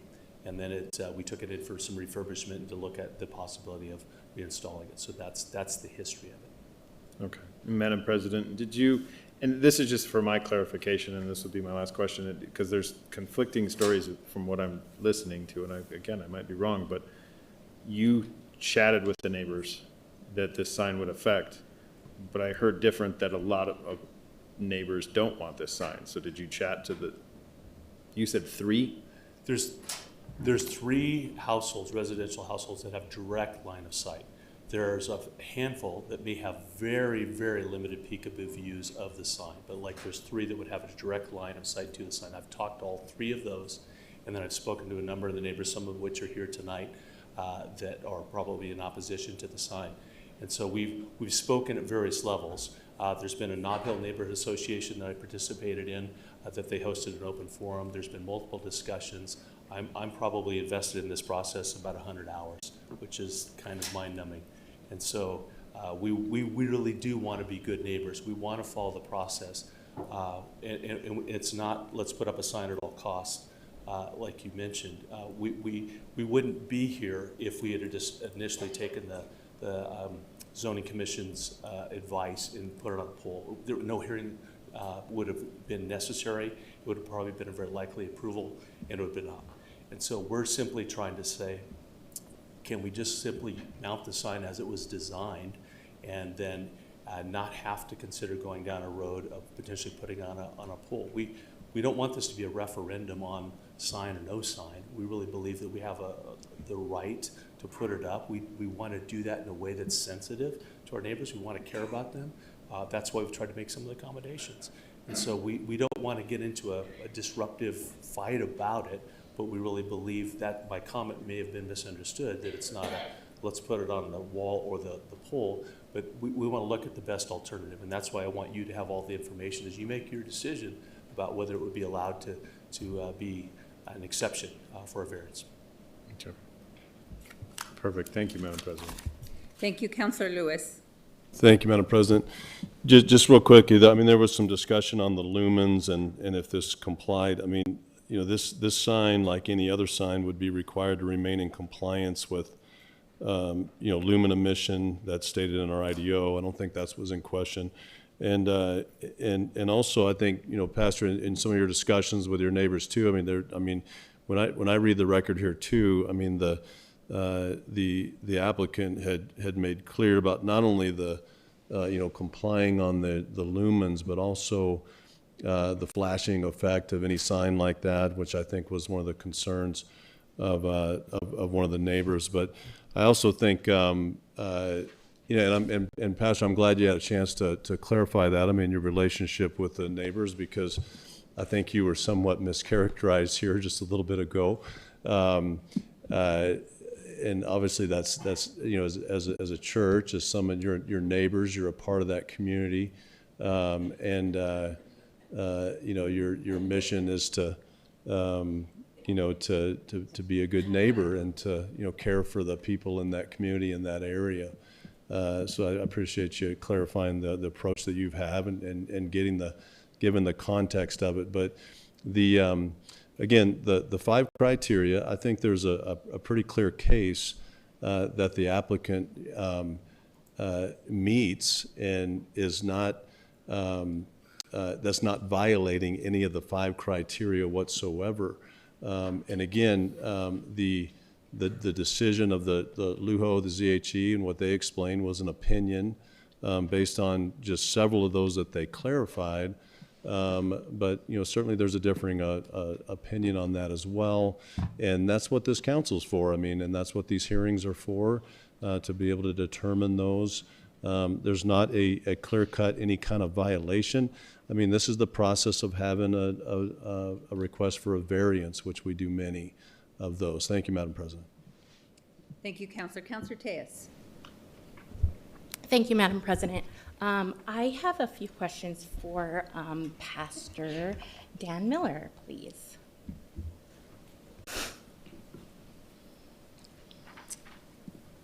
Okay, hi, Pastor. Hi. Thank you for being here. Earlier, you stated that you have made some changes to address some of the concerns. Is that correct? As I mentioned earlier, Councilor Tellis, that we have tried to address the flashing issue. We've also tried to think about what we could do to limit the amount of time the sign is lit. We haven't actually determined what that would look like, but we put that on the table. And those are some of the things that we tried to represent at the appeal hearing and even the prior hearing. And so the comments about self-imposed, yes, they are somewhat self-imposed, but I think, as I mentioned earlier, there are some things that are significant issues. Safety, vandalism, aesthetics, some of those things are significant that we're trying to represent. Thank you, Madam President. So you're saying that you do not meet prong number 1 because some of them are self-imposed? So, some are self-imposed, yes, but some are not. Safety and security. Thank you. And for Madam President, Pastor Dan, if you have addressed some of these concerns, why not just do a new proposed application instead of going through the appeal process? Because that was an option provided to you to meet these prongs. Is that correct? The option was correct. The option was to mount it to a pole, which I've mentioned several times tonight. And so I am nearly certain, I can't speak for the neighbors, but I'm nearly certain they would not like that option, even as well as potentially mounting it to the building. So that's why we chose not to pursue that, for our sake and their sake, in my opinion. Okay. Madam President, thank you, Pastor. With regard to your concerns about the public safety, would granting a variance undermine regulatory consistency tied to safety and welfare? And this is for Pastor or our staff. I'm not sure what you mean by that question. Could you help me unpack that a little bit, please? Sure. If we granted you the variance, what type of precedent do you think it would set? Would it set a precedent that would override regulatory consistency tied to safety and welfare? I don't think so. I'm not a lawyer, but I know that in the law field, you have legal precedent based on case law. This is not that. Would somebody be able to come back to and reference that? Sure. But I also believe that that's the purpose of the legal proceeding that we're kind of going through here tonight and other things, that there are some checks and balances that are in place. So it's not a carte blanche that every situation is now going to reference this decision and say, oh, look, now we can do this as well. Because I believe that's the whole nature and the heart of a variance, is that you consider the implications of the individual application based on its merits. Okay, thank you, Madam President. Pastor Dan, one of the prongs is that there's no significant material adverse impact on surrounding properties. And you mentioned you spoke with 3 of your neighbors, but I understand that that prong requires evidence and just not the absence of outrage, right? So did you provide evidence directly to show that you met the standards of that prong? Of which prong again? About that it won't have any significant material adverse impact on surrounding properties. That's a challenging thing, because that is very subjective. Because if a neighbor has a very, very limited peekaboo view and they can see it just a portion and they don't approve of that, that's certainly their right and their opinion. That can be considered something that they say is a harmful or distasteful thing. That's certainly their opinion. And so I can't speak to that, because that is subjective 100%. Question for our legal, Madam President. On that prong, does the applicant bear the burden of demonstrating no significant adverse impacts, or do the neighbors? Council President, Councilor Tejas, the applicant bears the burden of proving each of the 5 required elements under the variance. So they have the burden of providing that evidence. Okay, Madam President, thank you. And so did the applicant provide any evidence to demonstrate anything regarding the 5 prongs, subjective or objective or otherwise? Council President Pena, Councilor Tejas, the ZHE and the LUHO both concluded that they had not provided any evidence to meet the 5 prongs. Okay. Thank you. Madam President, Mr. Pastor Miller, thank you so much. I just want to be clear. So we're not saying necessarily that it was denied based off of subjectivity. It was denied because no information was provided to address the prongs to identify whether the evidence was provided, right? So it might be subjective, it might be objective, but we don't know at all because no evidence was provided for those prongs. Is that correct? Sorry. Yes, legal. Council President, Councilor Tejas, that was what the ZHE and LUHO concluded. Okay. Thank you so much. So I just want to be clear. I just don't think this is a case of the code preventing reasonable use or, going forward. It's just more of a case that your application was insufficient for that, kind of. So why not consider, Pastor Dan, just submitting a revised application? And I thank you for your question, Councilor Tejas. I would ask, what would that look like? How would we be able to actually verify that we could prove that there is no hardship posed to a neighbor? That's almost impossible task to be able to do, because if a neighbor says it is an issue for them, it's an issue for them. I can't say that it's not. And so there's no tangible way, there's no scientific way that I'm aware of, and there's no built-in process in the code to be able to address that. So that's part of the tension in this decision. I understand that and I appreciate that. But we really truly believe that we've tried to do our very best in this process. And so our intention is not to be contentious. We don't want to be a bad neighbor. We don't want to be disrespectful. But we also would like to not have to jump through 4,000 hoops to be able to put up a simple sign. That's a key part of our core mission. Pastor Dan, last question, thank you. Did you, actually, I'm sorry, Pastor, I'm done. Thank you for answering my question, legal counsel.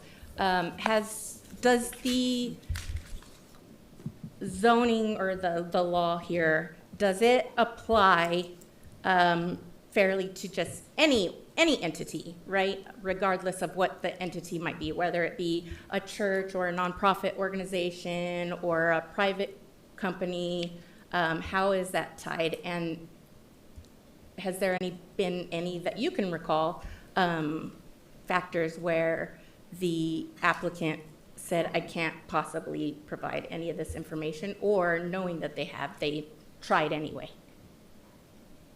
generally?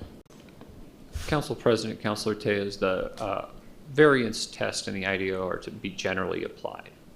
So there's not a discrimination in terms of what the purpose of the underlying building is for, or the underlying entity that's applying for the variance. Thank you. Thank you, Madam President. Thank you. Thank you, Councilor Baca. Thank you, Madam President. I just want to make sure the record is clear. I didn't misconstrue anything. Pastor Miller directly said on 2 occasions that if this appeal was denied, he would still be putting up a sign, and that was going to go up. Now, it's possible he misspoke and that wasn't his intent. However, he then followed that with, I should be able to share my beliefs or display my beliefs out there, meaning his beliefs trump the 22 people out there in regards to the sign.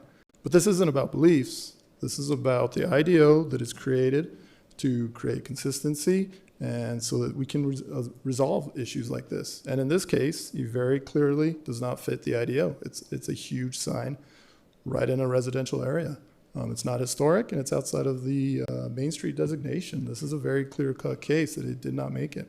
So this isn't about beliefs. This is following our rules that we have created. So thank you. Thank you, Councilor Baca. Councilor Feeblecorn. Thank you, Madam President. Question for, I think, staff. I've heard twice now that Mr. Miller was given a choice of appealing or putting in a new application that required the sign to be on a pole. But I'm looking at the record, and I do not see that anywhere. Can you point me to where that choice was given to this applicant?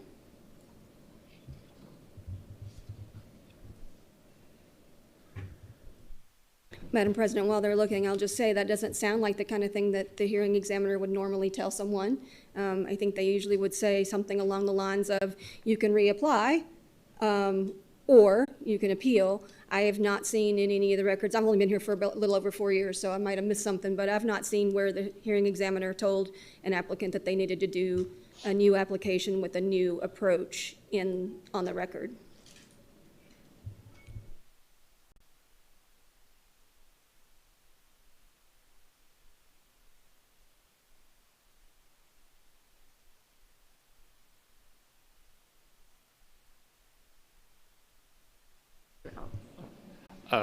Council President, Councilor Feeblecorn, there's a mention of it being one of the possible alternatives to placing the pole. Just to clarify the record, it's not a requirement that if this variance were not granted, they would have to put it on a pole. The Lujo and the ZHE indicated, and the memos that we have in the record proper indicate that there are a variety of different ways in which the sign could be mounted, whether it's on a pole or whether it's affixed in some other way or whether it's mounted in some other way. It's just this specific configuration is what the ZHE and the Lujo found to be Right. Not compatible with the variance criteria. Thank you, Madam President. That's what I thought. We have to judge this on what's in the record, and I'm very confused as to what the alternative findings would be. There's no information in here that would allow alternative findings to satisfy each of these 5 conditions in the conditional criteria form. I did hear, I just have to say, I did hear, it's impossible. You can never prove that. Applicants get their proposals past the hearing examiner every single week. And so it isn't impossible. It does take a little work, and the work was not done on this application. But to say that because there's some subjective things in this criteria that you just can never do it, and so therefore you should get an exemption from the rules that every single other applicant in the city of Albuquerque has to abide by, seems disingenuous at the least. So again, I think we have rules. They're very clear. It shouldn't matter who you are. Everyone should have to play by the same rules, and we will see if that is the case. Thank you. Thank you. Councillor Lewis to close. Thank you, Madam President. Well, there's a lot of nuances here that, you claim, when you ask for a variance here, you don't claim special favors. What you do is you claim there's uniqueness. I mean, anybody would do that, whether it be a business, an organization, or a church, or another, type of zoning. So that's what you would do. So I wouldn't mistake, claiming uniqueness, which is a part of the conditions of the variance of the criteria. I wouldn't mistake that with someone just wanting a special privilege because of who they are. That's not fair. And that was mentioned several times tonight, not by the applicant, but by the, those who, seem to be, opposing this, that, no special privileges to that. So that, that, again, that's not fair to treat somebody in that way. I mean, regardless of I think, again, you can claim conditions of uniqueness, which is a part of our conditions in our code. And you also make the case, and by the way, the testimony tonight is record. That's a matter of record. Everything that was shared tonight is a matter of record. And that's what this process is for, to be able to get clarity on that record. And the appellant is not required to prove anything. The appellant is simply required to state their case. It's the LUHO that made the decision or opinion that it wasn't proven. And so, again, and that's why, when we hear the record tonight, and I think, I clearly, made a case that we could develop findings, and I generally outline those, where the conditions of our criteria for the variance have absolutely been met, based on the record, based on the testimony here tonight, and that we could have a differing opinion than just the few points of opinion that the LUHO had. So again, I know the motion's on the table to grant the appeal, and thank you, Madam President. Thank you, Councillor Lewis. So there is a motion on the floor for AC 2505 to grant the appeal and adopt findings. And there was a second by Vice President Champagne. All those in favor, please say yes and raise your hand. Yes. Yes. Opposed, no? No. That passes on a 5-4. And Madam President, just as a point of clarification, if we could get approval to adopt findings at the next council meeting, then council staff will have time to put those together for the council's approval. Madam President, I move we adopt findings and that our staff will present those at the next council meeting. There's a motion and a second by Councillor Grout to adopt findings at our next meeting, which is what day? 16th. March 16th. March 16th. All those in favor say yes and raise your hand. Yes. Yes. Opposed, same motion.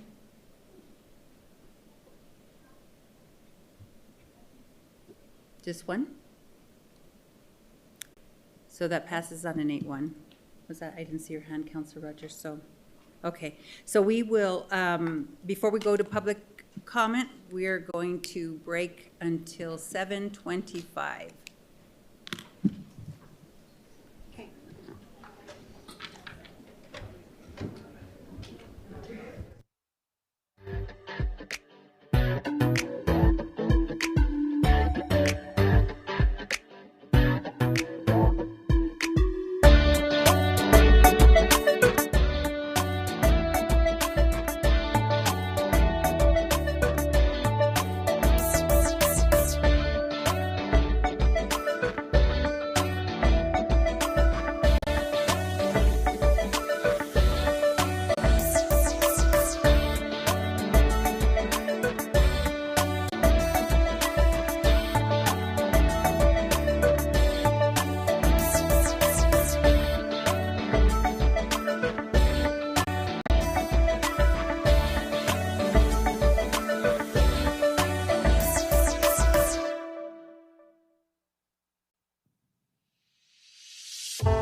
Okay, welcome back, everyone. We are now going to go into general public comments. Thank you, everyone. Members of the public can provide live public comments to the council in person or virtually if they've signed up for public comment per the instructions published on the agenda and our website on Friday. Here are the public comment ground rules. Each participant has 2 minutes to present. Comments are addressed to the councilors only through the council president. Any disruptive conduct, thank you, councilors. Any disruptive conduct will result in removal from the meeting. There is a 2-minute time limit and the bell will ring to indicate your time is up. As a reminder, pursuant to our rules of procedure, Article 1, Section 8C, general public comment shall not be permitted on quasi-judicial matters. Please do not include your comment or anything related to any quasi-judicial matter, including the Lujo appeal we just heard on AC 2505. Failure to comply with this rule may result in your comment being cut off. Please take this time to edit your comments. Mr. Cornelius, can you please call the name of the first speaker? And Councilor Vincent will be joining us via Zoom. Thank you, Madam President. Our first speaker is Sarah Kelly, followed by Mirna Lazcano.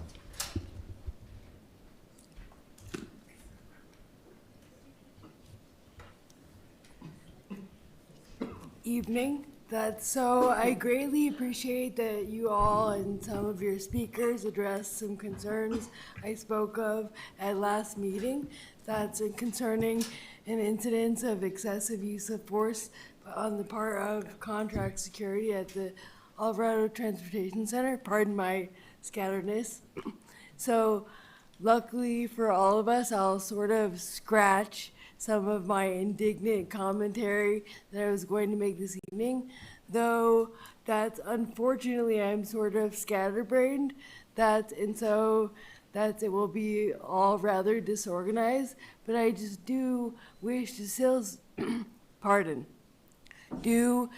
wish to say that rejections of public records requests should be met with mention of what sort of along the lines of 1,000 hoops that the last appellant was discussing, that specificity should be given concerning how records requests might be bettered. And again, pardon the disorganization.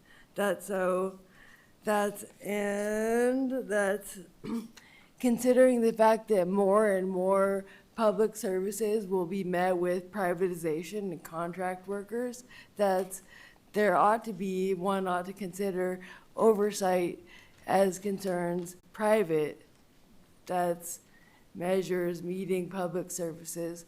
I'll have to come back a little more organized next time, but I will just comment on that infrastructure that I think is in dire need. Water kiosks and public restrooms, there are, to my knowledge, only 2 Portland Loo. That's one in Old Town and one, does that mean I'm done? And one at Uptown Transit Center. Infrastructure is in dire need. Thank you. Thank you. Mirna Lazcano, followed by Nora Nevares. My name is Ashley Leon Lazcano, and I will be translating for my mother, Mirna Lazcano. Buenas tardes, presidente y miembros del Consejo Municipal. Mi nombre es Mirna Lazcano, trabajo en cuidado infantil y soy miembro líder activa del centro. Me siento orgullosa de contribuir con mi trabajo a la economía de este estado, donde he vivido por más de 20 años luchando con el centro para defender las políticas amigables para inmigrantes en Albuquerque. Hoy estamos aquí para apoyar la ordenanza, porque las deportaciones masivas de esta administración han traído miedo, caos y sufrimiento. No solo dañan a nuestras familias, sino también a la seguridad pública. En Albuquerque, ICE persigue a la gente de nuestra comunidad, los vigila en sus casas, nos atacan los trabajos o cuando vamos a comprar nuestros alimentos. Imaginen el miedo que sentimos cada vez que salimos de casa pensando que podríamos ser separados de nuestros hijos y que nadie sepa dónde estamos. Esto va en contra de los valores de nuestra comunidad. Por eso apoyo esta ordenanza, con la que la gente tendríamos menos miedo de acudir a un hospital, escuela, refugio o centro comunitario. Muchas gracias. Good afternoon, President and members of the City Council. My name is Mirna Lascano. I work in childcare and I am an active leader and member of El Centro. I am proud to contribute through my work to the economy of this state, where I have lived for more than 20 years, organizing with El Centro to defend immigrant-friendly policies in Albuquerque. Today we are here to support this ordinance because this administration's mass deportations have brought fear, chaos, and suffering. They not only harm our families, but also undermine public safety. In Albuquerque, ICE targets people in our community, surveils them at their homes, intimidates us at our workplaces, and even when we go out to buy groceries. Imagine the fear we feel every time we leave our homes, thinking we could be separated from our children and that no one would know where we are. This goes against the values of our community. That is why I support this ordinance, which would allow people to feel less fear when going to a hospital, a school, a shelter, or a community center. Thank you very much. Nora Navarez, followed by Olga Santana.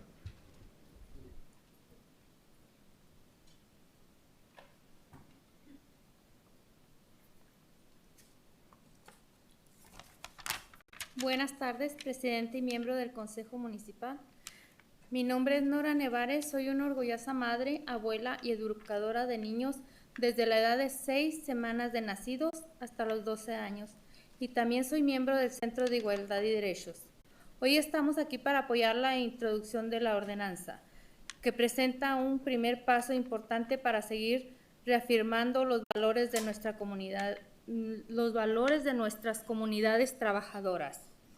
Hoy me enfrento a un grave problema como maestra, ya que me duele ver el miedo de las caritas de nuestros niños cuando salimos a caminar y ven a una persona uniformada. Algunos preguntan con temor, ¿nos van a llevar? ¿O se van a llevar a mi mamá o a mi papá? Ningún niño debería vivir con ese miedo.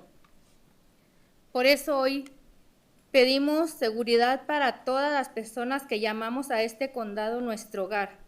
Queremos que nuestras escuelas sean lugares donde los niños se sientan protegidos y donde podamos seguir enseñándoles con amor y esperanza. Les pedimos que apoyen esta resolución para que nuestras familias puedan seguir viviendo sin miedo y nuestras comunidades sigan siendo un ejemplo de solidaridad y respeto. Muchas gracias por escucharnos. For the English rendition. Good afternoon, President and members of the City Council. My name is Nora Nevares. I am a proud mother, grandmother, and educator of children from 6 weeks to 12 years old, and I am also a member of El Centro de Igualdad y Derechos. Today, we are here to support the introduction of this ordinance, which represents an important first step in continuing to reaffirm the values of our working communities. As a teacher, I am facing a serious concern. It deeply hurts me to see fear on the small faces of our young children. When we go out for a walk and they see someone in a uniform, some will ask in fear, are they going to take us? Or are they going to take my mom or my dad? No child should have to live with that fear. That is why we are here today asking for the safety for everyone who calls this city home. We want our schools to be places where children feel protected and where we can continue teaching them with love and hope. We respectfully ask you to support this resolution so that our families can continue living without fear and our communities can remain an example of solidarity and respect. Thank you very much for listening. Muchas gracias. Olga Santana, followed by Rosalio Hernandez. Hi, and good evening, Madam President and members of the Council. My name is Fabiola Landeros, and I will be reading on behalf of Olga. Madam Chair and members of the Council, my name is Fabiola Landeros from El Centro, an immigrant rights and workers justice organizer with over 6,000 members. We are proud of our legacy, led by immigrant leaders, of passing policies that recognize the vast contributions of our communities. That said, with the federal government's terrifying vision of mass deportation, current policies are not enough. We must all work together to protect our communities and economy. We want to thank our champions at the state and local level, hitting or crying for bold action. Targeting the very workers who are the engine of our economy is not only inhumane, but bad economy policy. Instead of spending billions targeting our people, the federal government should be addressing affordability and the high cost of living.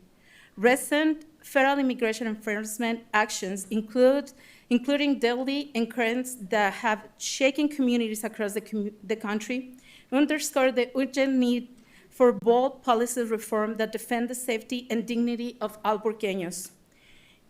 In order to protect businesses, we must protect workers. Workers deserve to know if there is an I-9 audit, if their workplace is being targeted by ICE.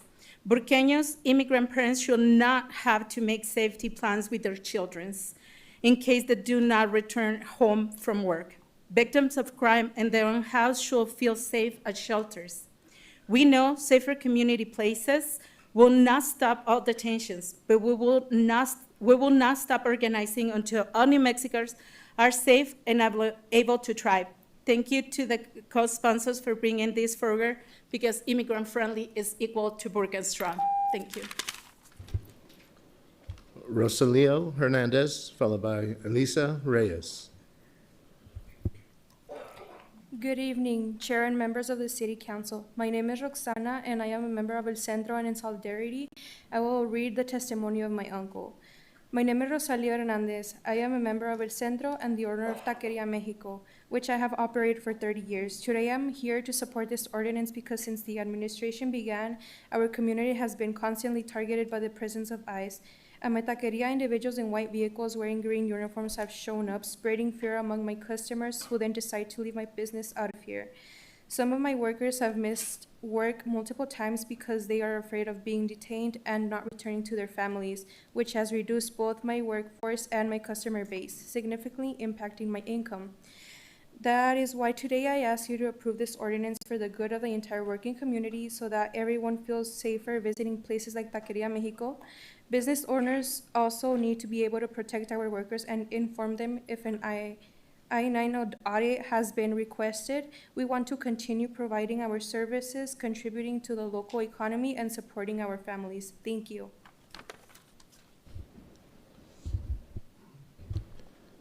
Elisa Reyes, followed by Sonia Romero Autry.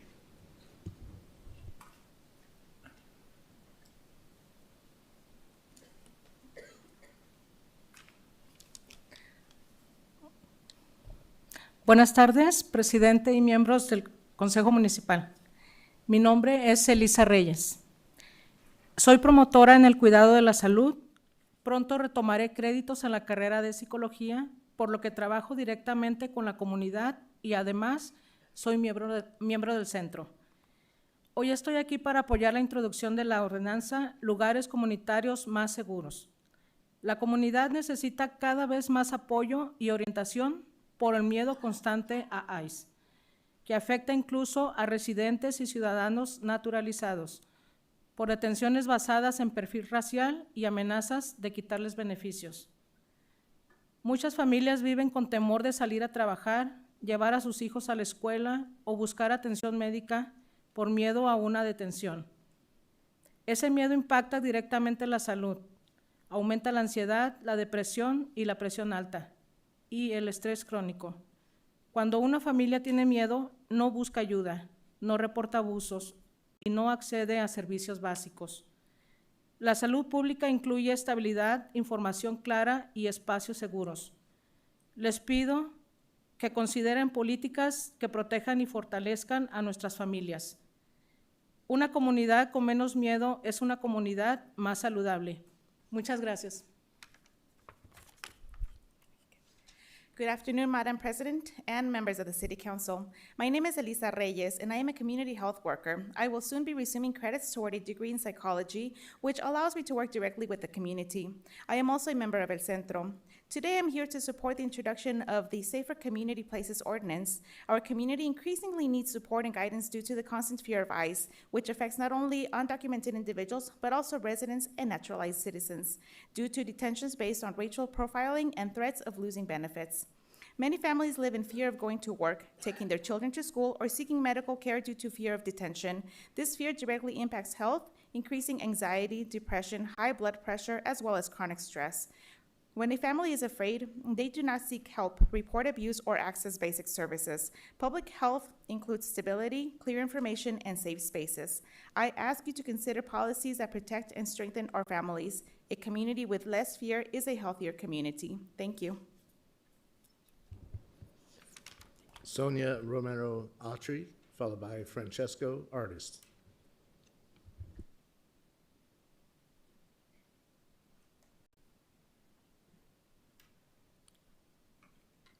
Good evening, City Council members. My name is Dr. Sonia Romero Autry, and I'm the Elementary Vice President of the Albuquerque Teachers Federation. I'm here representing Dr. Ellen Bernstein, President of the Albuquerque Teachers Federation, and our educators. We would like to express our union's strong support for the Safer Communities Places Ordinance. Our primary responsibility as educators is the safety, well-being, and success of our students. Schools must be spaces where children can learn and grow without fear. Fear closes doors that education is meant to open. When families feel unsafe, it impacts attendance, engagement, and the sense of belonging that every child deserves. Immigration enforcement activities on or near school grounds can create anxiety and trauma for students, families, and even our staff. By prohibiting the use of city property for immigration enforcement and officially designating schools as safer community places ensures that students and families can access education and resources in a safe and welcoming environment. This is not just a matter of policy. It is a matter of public trust. Many of our students and their families come from immigrant communities, and this ordinance sends a clear message that the City of Albuquerque values all its residents and it's committed to protecting the rights and safety of our children in our communities. The Albuquerque Teachers Federation applauds the City Council to taking this important step to safeguard our schools and other essential community spaces. We urge the Council to pass this ordinance so that all students can grow and thrive without fear. As educators, we chose this profession because we believed that we could make a difference in the lives of children, that education could be a doorway for stability, possibility, and more importantly, hope.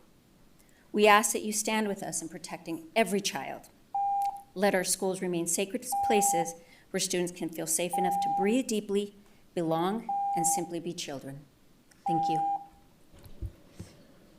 Francesco Artist, followed by Michelle Gaidelis.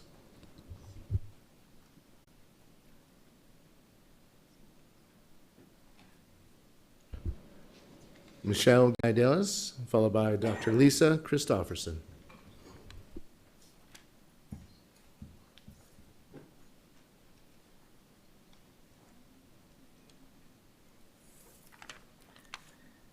Good evening, Madam President, council members. My name is Michelle Gaidelis, and I live in District 6.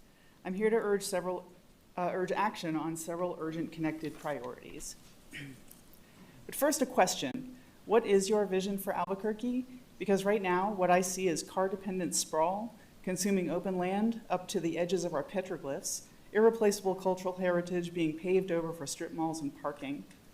I see unhoused neighbors being swept and cited and locked up without appropriate shelter, housing, or services. That is not a solution. It is making the problem invisible while also making it worse. The city deserves leadership with a bold, affirmative vision.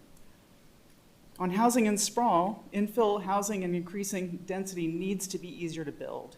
Extending infrastructure to the urban fringe is fiscally and environmentally reckless. Stop subsidizing unsustainable development and let our planning professionals do their jobs. On ranked choice voting, Albuquerque voters deserve an electoral system that lets them vote their conscience without fear of backfire. Ranked choice leads to better representation and broader participation. On safe streets, fully commit to Vision Zero, reduced speeds on high-injury corridors, protected intersections, real enforcement, fix pedestrian infrastructure where people actually walk, invest in ABQ rides so transit is frequent, reliable, and a real alternative to driving. On renter protections, rising costs are pushing people out. Just cause eviction protections are a reasonable, necessary step. All of these are connected, whether you were rich, poor, or somewhere in between. Walkable, affordable, safe, democratically vibrant neighborhoods are possible. We just need leadership willing to follow the experts and make it happen. Thank you. Dr. Lisa Christofferson, followed by Joe Cardillo. Albuquerque City Council, an emphasis on the Albuquerque part. Albuquerque is we the people. This council exists to do business for we the people, to hear from the people. Community needs community celebrations. That's what we're here to do today. My name is Lisa Christofferson. I live in District 3. Today I spake on 3 things, but I want to thank the council for 2 things. Thank you very much for the comments made earlier today. Protections for marginalized and vulnerable communities is very important as we work together, and I think that's what we need, right? We're going to have to all work together. It's a big city, well, not compared to Chicago, but I mean, we have a big city. So the 3 things I'd like to, on the second thing, I want to thank you for the 2 minutes. Appreciate that. Thank you very, very much. And if we have just a very stable, like we have 50 people, we know we'll have 1 minute. We have less than 50 people signed up, then we know it's going to be 2 minutes. It's just kind of a based on however many people sign up. That should be a reasonable expectation. So 3 things: affordable living, community partnerships, and appearance of evil. So the first is the patterns of voting that we're seeing match donor lists and contributing companies. There's a little bit of associations there sometimes with those 5-4 votes that are concerning. So we have opportunities that have come before this council, and we had overwhelming public comment, right, we want affordable housing, and over it looks like you're voting against us, like things we come over and over and ask you for, and we're not getting that, and it doesn't make any sense because you all seem like reasonable people. So no to casitas, so generations could live together. Why? No to duplexes, so college graduates can pay off their school and car loans and have a place to stay. Why'd you vote against that? No to 2-bedroom apartments for college students working to go to school. Why did you vote against that? Community partnerships includes us. So please, let's be partners and work together. Joe Cardillo, followed by Lena Weber. Good evening, Madam President, councilors. I want to start with the outburst that we heard earlier. Perhaps not everybody who's watching the meeting on YouTube or Zoom might have caught it, but a gentleman used a racist slur, and I wasn't particularly surprised because I sat behind him in the previous meeting, and he used the same slur, and I think he actually may have done the exact same thing 3 meetings back. I'd have to go look. And, I appreciated, Madam President, the statement that you shared at the beginning of this meeting. And I guess I was a little surprised to see no one else on council, after the same repeated behavior happened, just stand up and say, this really isn't acceptable. This isn't really within our values. And so I think in particular, Vice President Champagne and Madam President yourself could have just stood up there and reaffirmed that. And so I'm going to use just a touch of my time, if it's okay to say, that especially to folks who are new to this chamber, to our young folks and our kids, to our immigrant communities and families, that you absolutely belong here. This is the people's house. We are glad you're here. I'm glad you're here, and I'm grateful that you're using your voice. And please do continue to do so. We all belong here. This is the people's business. It's the people's house. Speaking of leadership, I kind of wanted to just touch on something a couple of speakers have mentioned, seeing this sort of pattern that this council has taken in voting. I was talking with a neighbor of mine this morning who's a veteran, and he was reminding me that, Burqueños look out for each other, a thing that I try to live by and kind of work by. And right now, our city council is making choices that seem to help the wealthy and the well-connected over the hardworking families in my neighborhood in particular, but certainly in other districts as well. I'm in District 6. And this council's voted 5-4 to block protections that would have stopped junk fees for renters. A couple of other votes that people have mentioned, blocking the ability to build a casita or a duplex, for families that might want to take care of an aging parent, et cetera. And I think we need to look out for each other. Today I see a lack of leadership on this council. I see a messy and kind of a divided set that votes against things that the people want. And, I see decisions that are made behind closed doors, and I think we need to make some change for that, because that really just does not represent the people well. So thank you for your time, and have a great evening. Lena Weber, followed by Justin Rogers. Good evening, Madam President, councilors.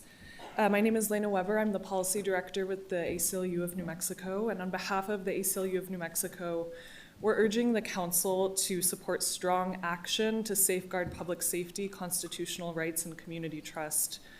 We know that here and across the country, we're witnessing a rapid erosion of our rights, a violent disregard for due process, numerous deaths at the hands of federal agents, and rampant racial profiling. But at the local level, the city of Albuquerque can take concrete action to ensure that our city is more accessible and safer for those who live and work here, and the city can strengthen its long-standing policy to not use our local public resources to facilitate or cooperate with immigration enforcement and a mass deportation agenda that's tearing families and communities apart. By taking action on this issue, the city will affirm our community's values of fairness, due process, and equal protection, and do everything in our power at the local level to uphold civil liberties in this critical moment. Thank you. Justin Rogers, followed by Simon Polakowski. Okay, thank you, Madam President and members of the council. First, I wanted to say thank you for extending the time back to 2 minutes. I think it allows people to make a better point than being rushed in 1 minute. Yeah, I wanted to talk about some of those 5-4 votes and address you, Madam President. Just to say that I feel like so far in your presidency, you've been letting a lot of people down. You were endorsed by people like Mayor Keller, Melanie Stansberry, and Deb Haaland. A lot of your support came from Democrats. And then you immediately teamed up with the conservatives to become president and choose Republicans as vice president and co-chair over members of your own majority party. A lot of us were looking forward to having Councilor Tejas replace Luis Sanchez and have a majority on the council that represented our values. And we were even, after that meeting, we were assured by a City Hall insider in a blog of note that said President Pena will continue to vote 90% of the time with the 4 progressive Democrats. Well, let's examine the record. If I can have the overhead here real quick. I have tracked 25 times that this council has voted. Show me where to put it, yeah. It's mostly for people online that will be able to pause this later. It's very small. In which at least 3 of the progressive councilors voted one way and 3 of the conservatives voted the other way. In other words, contested votes, not near unanimous approvals. And do you know how many times out of those 25 President Pena has voted with progressives? It's not 90%. It's not close to 90%. It's 1 out of 25. That's 4%. So I don't want to be enemies here. And I'm glad I had enough time here to be critical, but then offer hope for the future and say that there will be some things coming up with immigrant protection that I know you've been a strong supporter of before. We want you to reconsider ranked choice voting, and that goes for everybody on the council. Don't mean to only direct it at the president. So, thank you.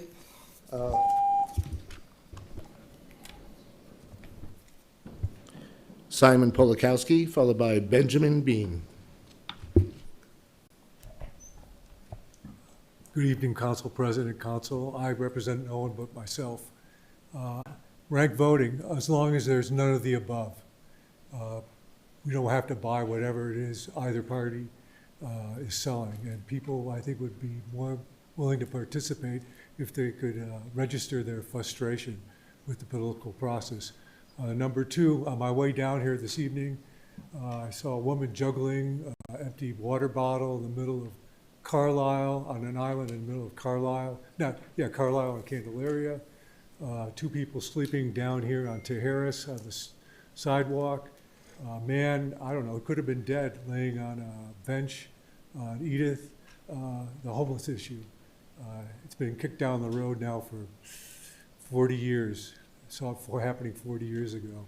I remember when a man was murdered here out on Civic Plaza, and he was a mental case. He would defecate in his hand and throw his fecal material at people. And when he was murdered, I knew people that were happy that he was gone. We need to start doing something about the homeless. We need to take them into protective custody. They can't be just pushed away and cleaned up after and then have it go somewhere else temporarily. There has to be some type of permanent process of getting these people off the street and into a normal life, if possible. And yes, there's a lot of problems, and if you can't do it, I think you should, allow somebody else to try at least. Thank you for your time. Benjamin Bean, followed by Althea Atherton. Can I get the overhead, please?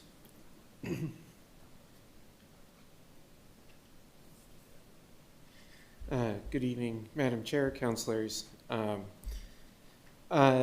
We've been talking to you for a while as Strong Towns, and I thought I'd give you a quick introduction to what Strong Towns is via our 6 core principles. Just to read them out: financial solvency, land as a resource, transportation as a means for prosperity, job creation and economic growth, strong citizens, and government at the local level. I can't hit all of these in 2 minutes, but I'll get through a couple of them. Financial solvency, what we mean by that is the city should not be issuing more in debt than it has in its income. It's pretty simple. I won't be here for the GO bonds tonight, but generally, I don't know if we need to pay for people that are working today with the funding of tomorrow. Maybe there's another way we can structure that. Land as a resource. This is the acknowledgement that the basic unit of wealth that builds cities is land. It is not pavement. Pavement is one kind of improvement on land. There are many kinds of improvements we can make on lands, including farms and housing. Transportation as a means for prosperity.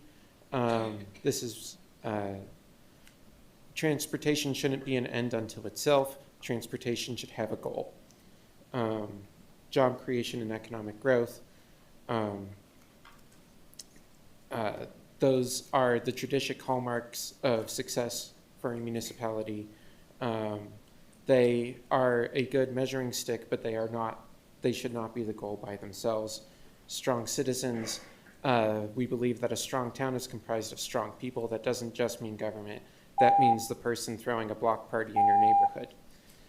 Thank you very much. I'll try to get through some more next time. Althea Atherton, followed by Grace Dukes. Madam President, I'd like to put on my transit volunteer hat for the first half of my comment because during the question and answer period, Director Whelan seemed to be conflating 2 different ambassador programs. I believe he was speaking of the Duke City community ambassadors who work under solid waste. They clean many areas of our cities, including the bus stops, but I believe that Director Keener and Councilor Rogers were actually talking about the ABQ Ride ambassadors who are overseen by transit and wear the brightest green shirts you've ever seen in your life. And while there are some members who are also super volunteers and adopt a stop, cleaning up trash is not one of our duties. We are your guides to ABQ Ride. We provide a welcoming presence on buses and at bus stops while we educate the public as navigators of local resources. And while we can educate about the rules to ride, we are not permitted to enforce the rules to ride because we're volunteers. Ambassadors get about 8 hours of training, half of which I lead as a fellow volunteer. And training is something that I would love to bring to contract and metro security, as well as our TSOs. And I'm always happy to answer any questions you may have about the program. It's something I dream of growing significantly. Okay, taking off that hat, now I am back to being a constituent for the actual reason I signed up for today. I was so excited to see ranked choice voting appear on the letter of introduction, also known as instant runoff. The last runoff election cost us about $1.8 million. And I don't think that accounts for the countless hours from candidates, staffers, advocates, poll workers, and the voters themselves that were taken away from the other important work that they do. And I think that there's been some criticisms that folks with ranked choice voting, it might be confusing, but I think we have the slow cooker runoff right now, and I think that's way more confusing. I have worked the last 2 runoff elections. I've helped people understand their rights, and people didn't know that they had to vote again. So I'm sorry. Thank you for your time, and I appreciate you. And if you have any questions about the ambassador program, please reach out. Grace Dukes, followed by Cesar Marquez. Thank you. Tonight, I am here before you to demand accountability for lack of progress and affordability. As a renter, I have expenses that only get bigger every month, while my paycheck stays the same. Rent has become unaffordable for most young people. When my lease ends in December, I will be forced to choose between the RealPage AI algorithm hiking up my price or starting an impossible search for cheaper alternatives elsewhere. Prices are only going up, and as they keep going up, as basic living expenses become more unaffordable, more of us will be forced out onto the streets because our shelters are either full or unwelcoming to many in our unhoused population. An available bed is not enough accommodation. Our unhoused neighbors are our neighbors too, and deserve the same dignity and respect that we give everyone else. This current situation in Albuquerque cannot continue. Solutions have been presented to you many times in the past and routinely voted down 5-4. No coincidence. Last meeting was no exception. Not only did you vote down common sense renter protections and zoning changes that would allow young people like me to better afford housing, you disrespected your colleague, Councilor Tellez, while she was telling a deeply personal story about the loss of her mother. Shame on you. And while we in the community are doing the work, looking out for our neighbors and trying to make things better, President Pena and Vice President Champagne look out for the wealthy. So to those watching at home, ask yourself, what is the vision of this leadership? So far, it's looking like concentrating power in the hands of the 1% right out of Donald Trump's playbook. Right here, I have one of your campaign ads, Councilor Pena, paid for by the realtors. You are bribed. Do better. Thank you. Cesar Marquez, followed by Andrea Plaza. Good evening, Madam Chair, members of the council. My name is Cesar Marquez, senior organizer with Common Cause New Mexico. I want to start with the number, 1.8 million. The 2025 Albuquerque runoff elections cost taxpayers $1.8 million based on the final bill reported after the runoff.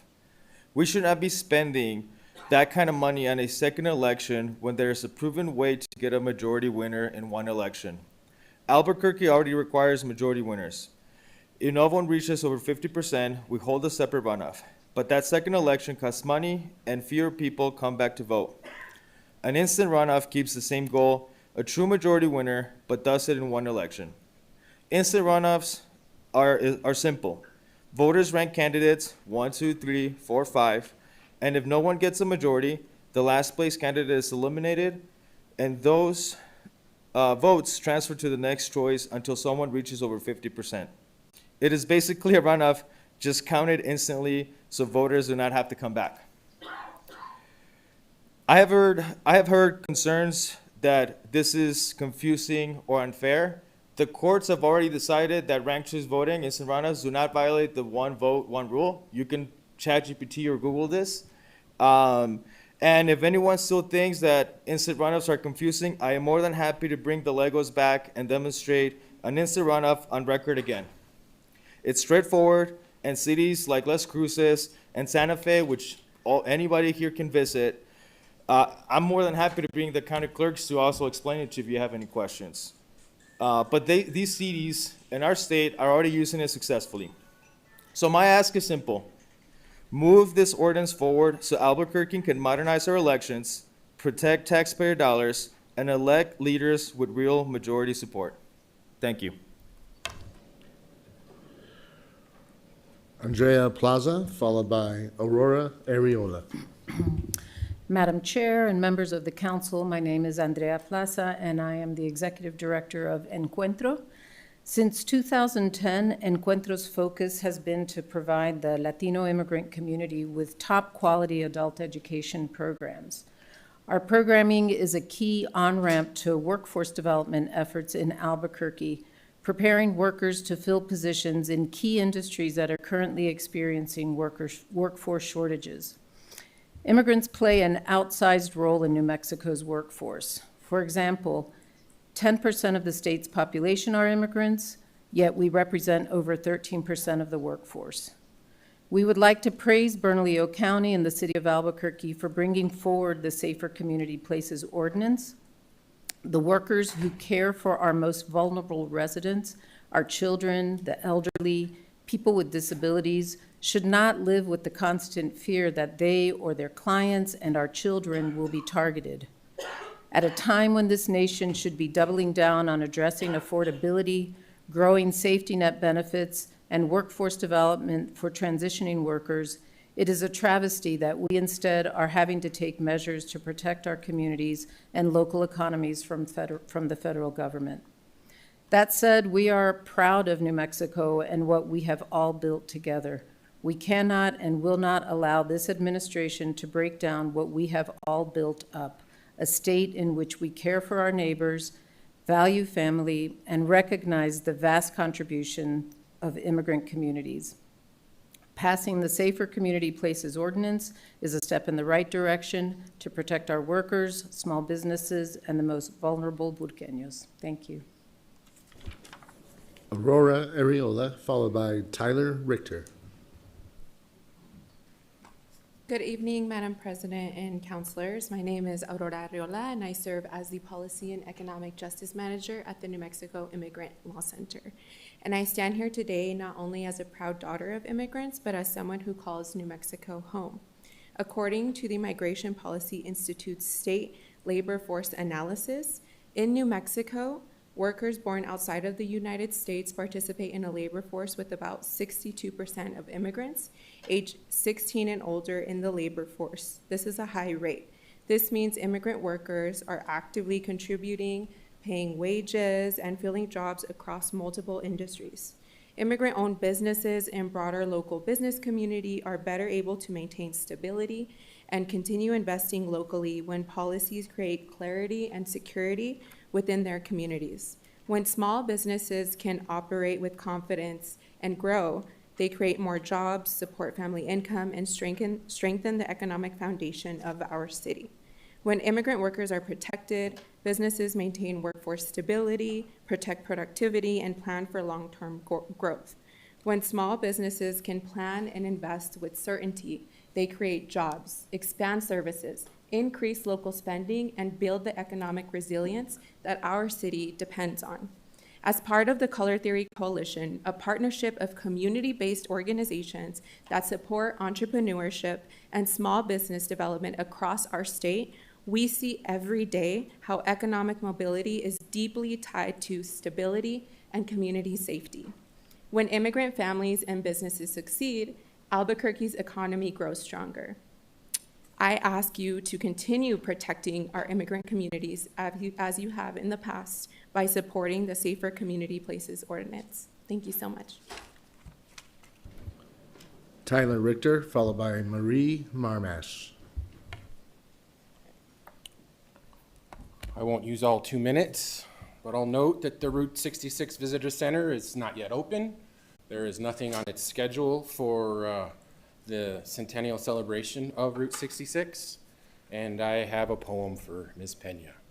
The arrogance of the colonizer. Don't mind the history, listen to mine. The arrogance of the colonizer. Don't mind the young and hungry, keep them desperate. Desperation is quiet. The arrogance of the colonizer. Distract with process, definitions, pronunciations, procedure, as if bodegas didn't sell community. The arrogance of the colonizer. Hide behind stakeholders, behind one more meeting, while the truth sleeps in the cold. The arrogance of the colonizer. Ignore the truth. Don't look at it in the eye. Don't look at it in the eye. Call it complex when it is ugly and real. The arrogance of the colonizer. Build monuments to your ego just to watch them melt back into the mesa. The arrogance of the colonizer.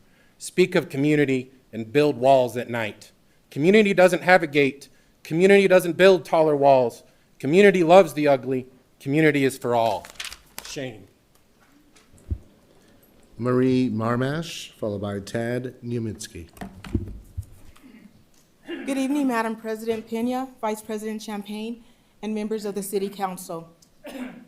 My name is Marie Marmash, and I reside in South Broadway, historically one of the oldest Black American communities in this city.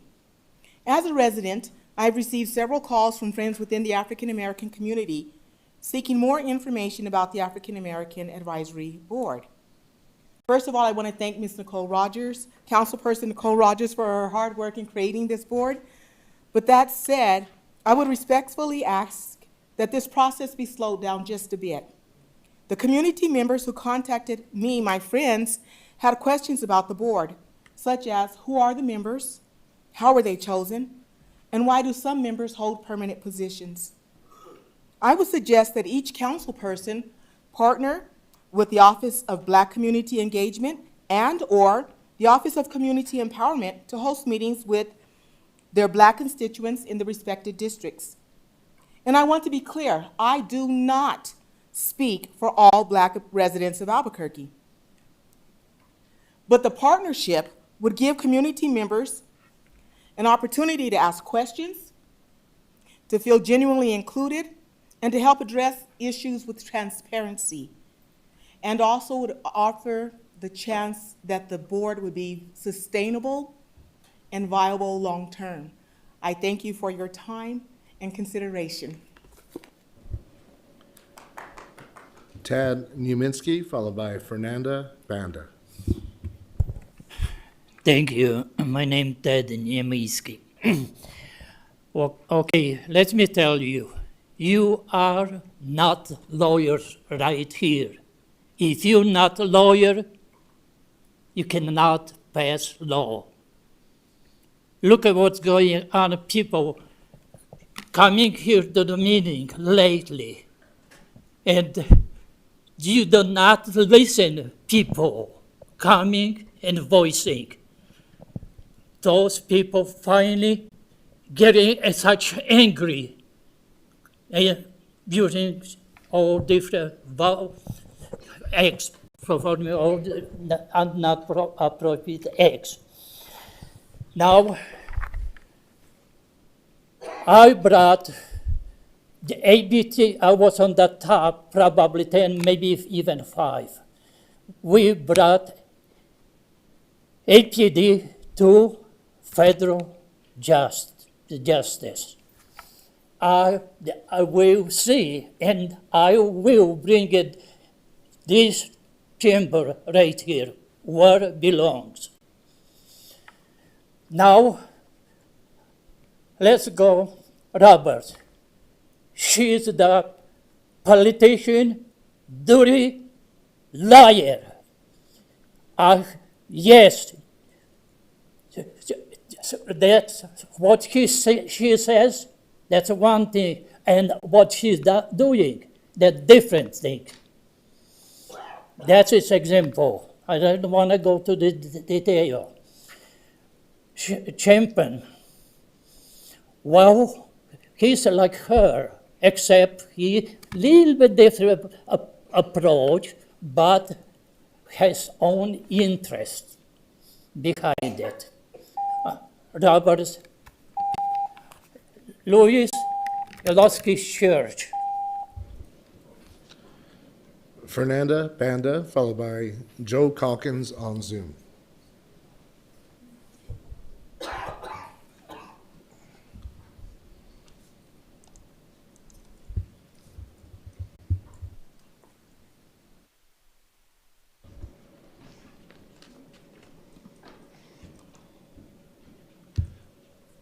Joe Calkins, followed by Janet Sayers.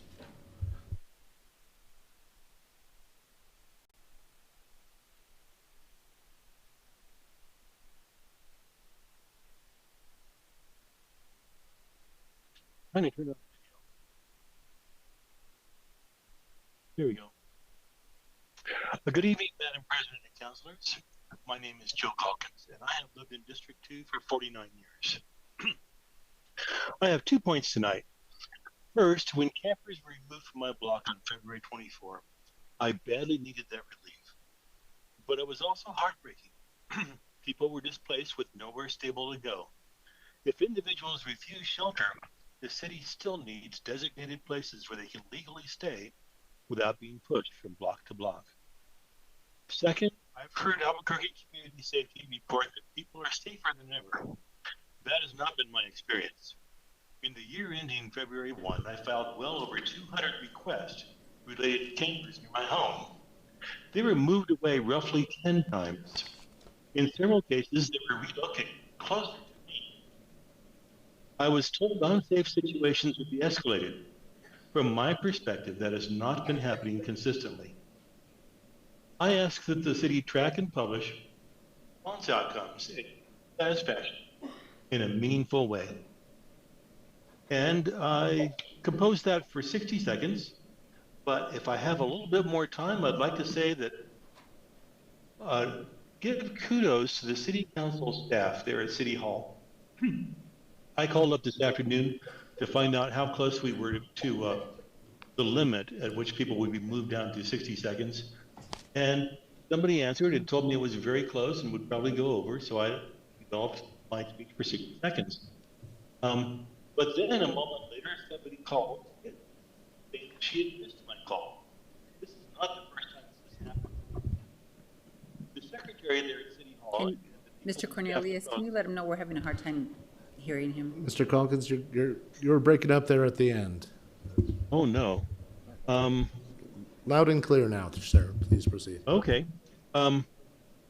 Anyway, I just wanted to say that they pick up the ball when it's dropped, and I've been super happy dealing with them every time I've called.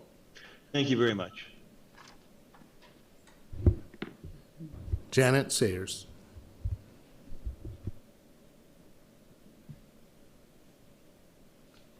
Yes, good evening, and thank you very much. And thank you all for your service on the council. And I also appreciate having the 2 minutes. So I just wanted to say tonight that you won't be hearing too much more about the main library. And we do feel that with the contributions from 10 legislators in capital outlay, along with city councilors and some county commissioners, that we're well over the $1 million mark. Plus, we'll be looking to use some of the 2025 library renovation that was in the bond issue. So that's number one.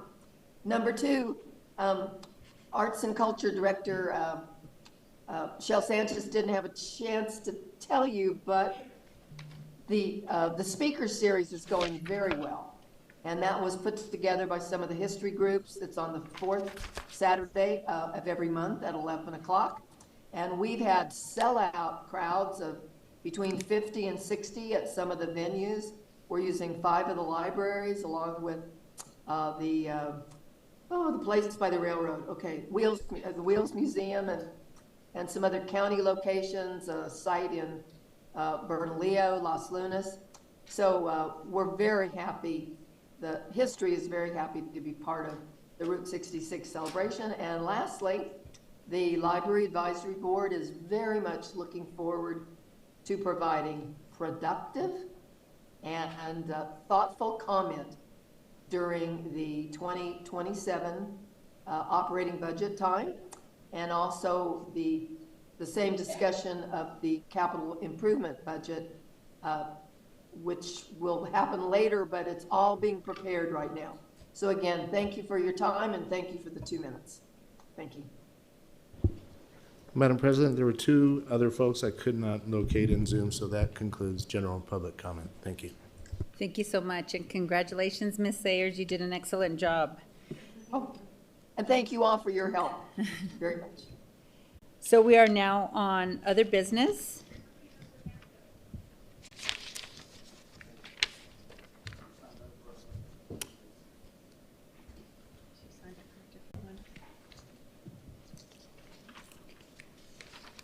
So now we are on other business, item 15. Executive, we're going to now go into executive session pursuant to NMSA 1978, Section 10-15-1, discussion subject to attorney-client privilege pertaining to D202 CV 2025-04659. And we will, we're going to need a roll call vote from this point forward regardless, because we have one of our counselors on Zoom. But Michelle, can you please call the roll?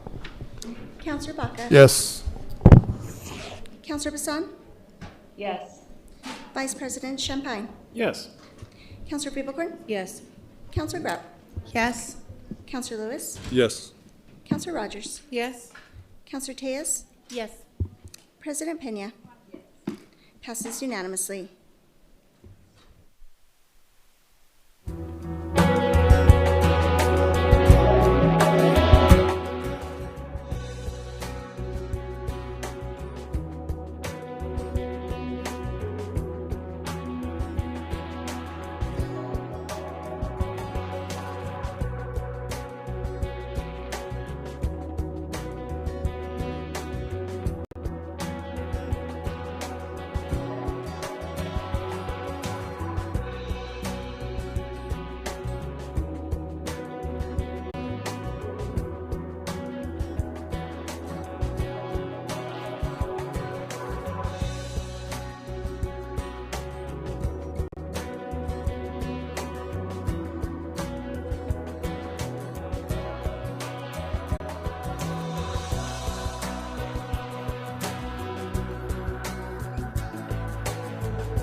Thank you, everyone. I affirm that the matter discussed in executive session were limited to those specified in the motion for closure.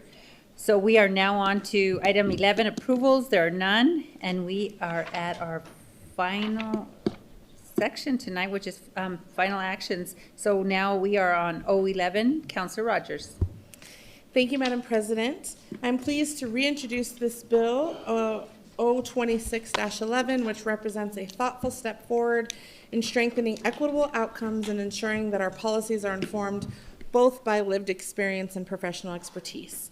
I've spent the last couple of weeks talking with community members, both in support and not in support, and we have some amendments, but I want to just clear up a couple things that I heard over the last 2 weeks from our community.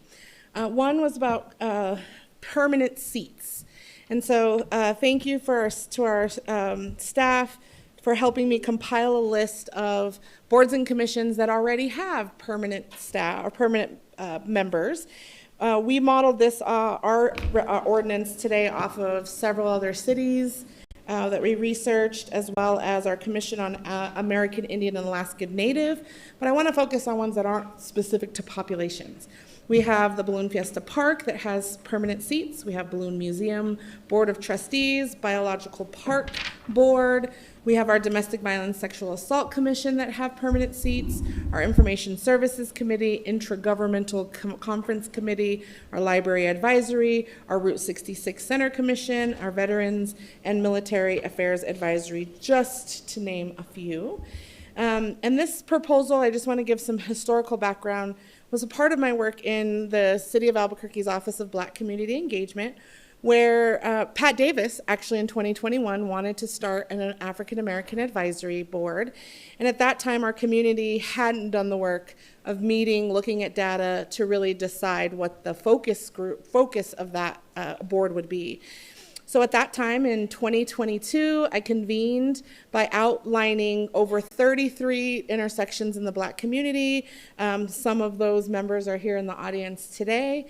And we begin to improve two-way communication between the city, improving trust. We addressed some systemic disparities with national partners like Urban Institute and the Opportunity Accelerator.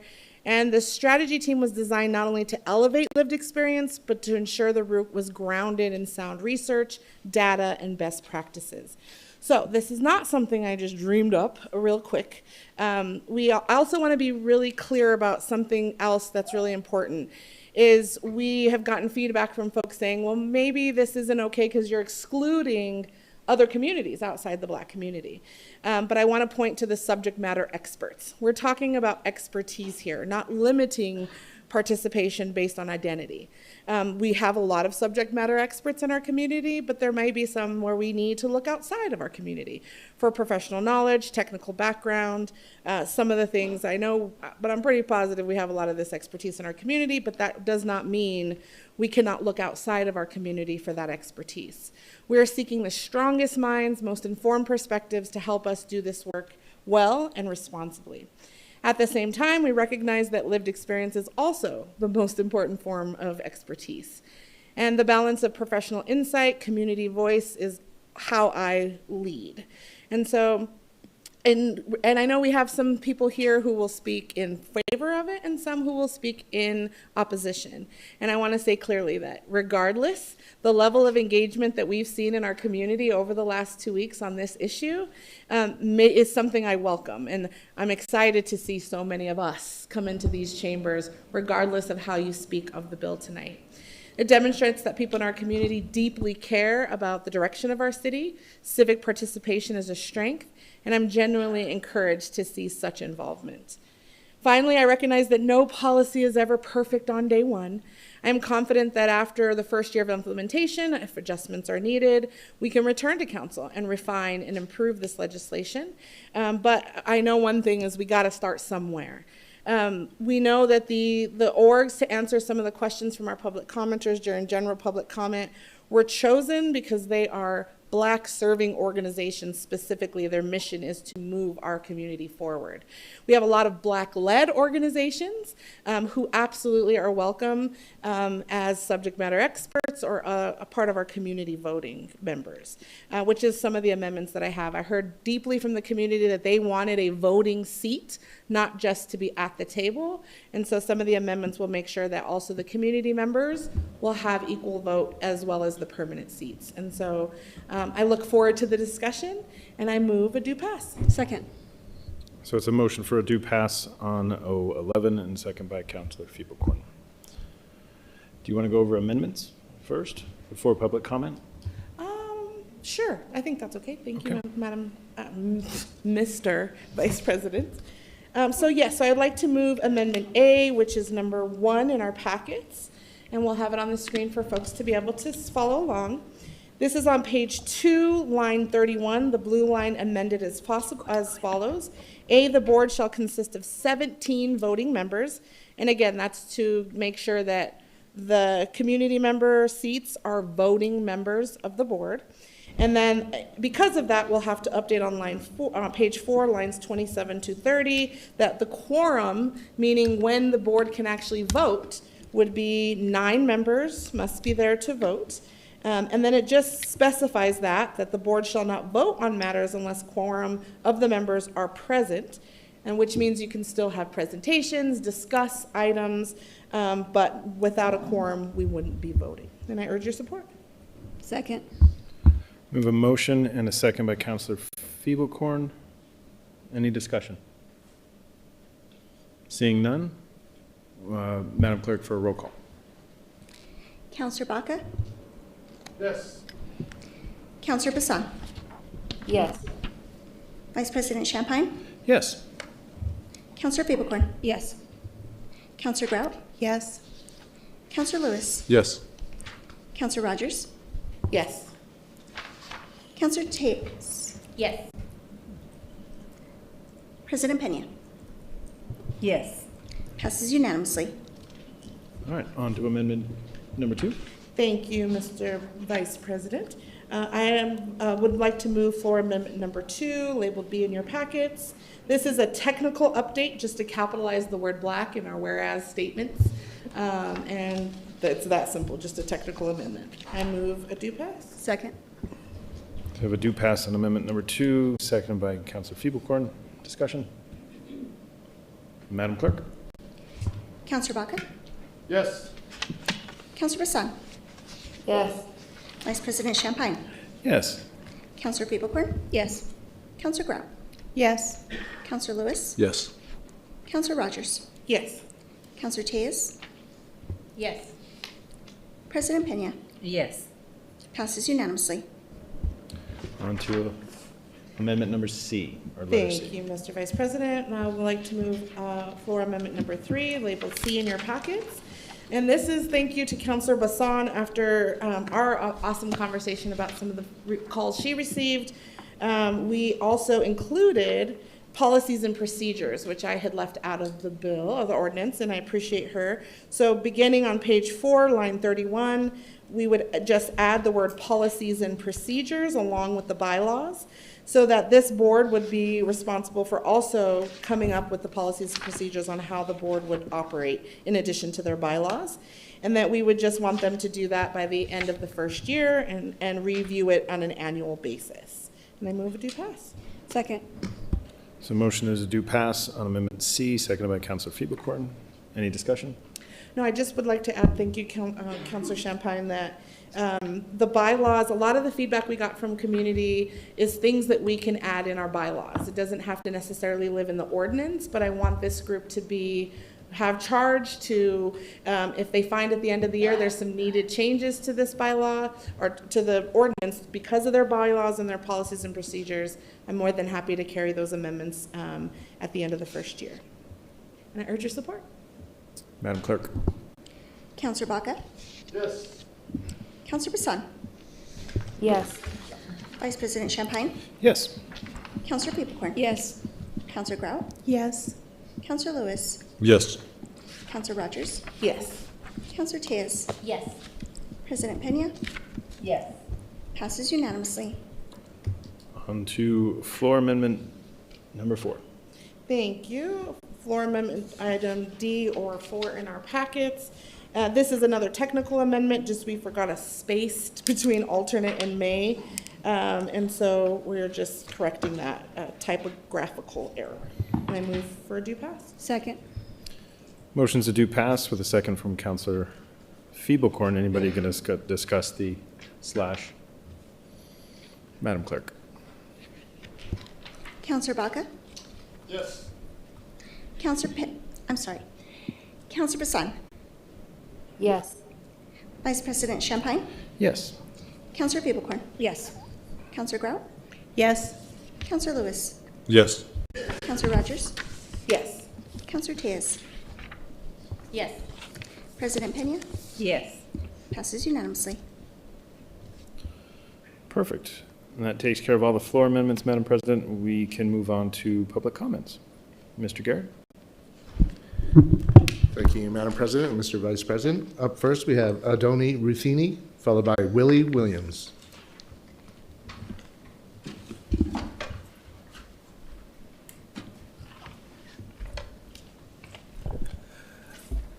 Madam President, City Councilors, thank you very much for your time. I do appreciate the bill. I am not against the bill. What I am against is the hierarchy, gatekeepers you're going to be putting in place in the black community that will further the gap of the haves and have-nots in the black community. This does not represent the diversity within the black community.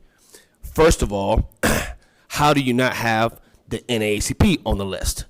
Do black people not need health issues? We don't have any health providers on the list. The only permanent seats that should be on this list should be for the youth, so that as a revolving door.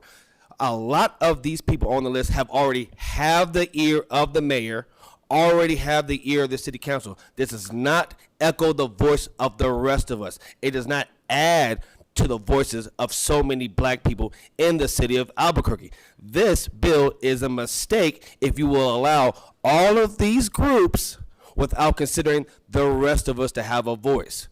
I appreciate the bill in a sentiment, but the reality is you will be putting a muzzle on the future of the rest of us. And if you're okay with only some of the people having the power and the voice, that's okay, just say that. But don't tell us that you care about democracy or you care about the Republic of People or any of that other stuff you sell on your banners when you're running for campaigns. This is not right. The black community was not communicated. I have a list of over 60 other organizations that were not considered. And who are you, Councilor Rogers, to determine who is black serving and who is black enough to be on this list? Yes, I apologize, City Councilor Rogers and Madam President. This list is not right. It needs to be checked and put down. Thank you very much. Willie Williams, followed by Marion Biggs Jackson. Thank you, Madam President and the Chamber for having me. I want to thank Nicole Rogers for the bill. Great concept, like the idea. The only issue I have is with the permanent seats on the bill, specifically with the New Mexico Black Leadership Council, Kathy McGill. Seeing that name on the list is like a stab in the back to myself and a lot of other black community members who had to endure just very unprofessional times working for this individual. And what's more disheartening is to see this individual on this list who has systematically committed fraud by using the YO, or the Workforce Solutions Program, to defraud funds. She applies for grants, has funding allocated for staffing, then hires the staff, sends them over to the YO program to get on the job training program, which allocates 6 months of funding for wages, and then she'll make it impossible for you to stay there after that 6 months. So basically, she doesn't have to use her allocated funding. And this is the individual you want to put to oversee the Black community. It's very disheartening. The fact that the International District Economic Development Center was investigated and Kathy McGill, New Mexico Black Leadership Council, is written into the city budget, and the city isn't investigating this is beyond, beyond reasonable. So that's where we're standing. We don't want this individual overseeing the Black community to further ostracize members of the Black community. It's a no, as long as Kathy McGill, New Mexico Black Leadership, is on that list. Thank you. Marion Biggs Jackson, followed by Michelle Gaidelis.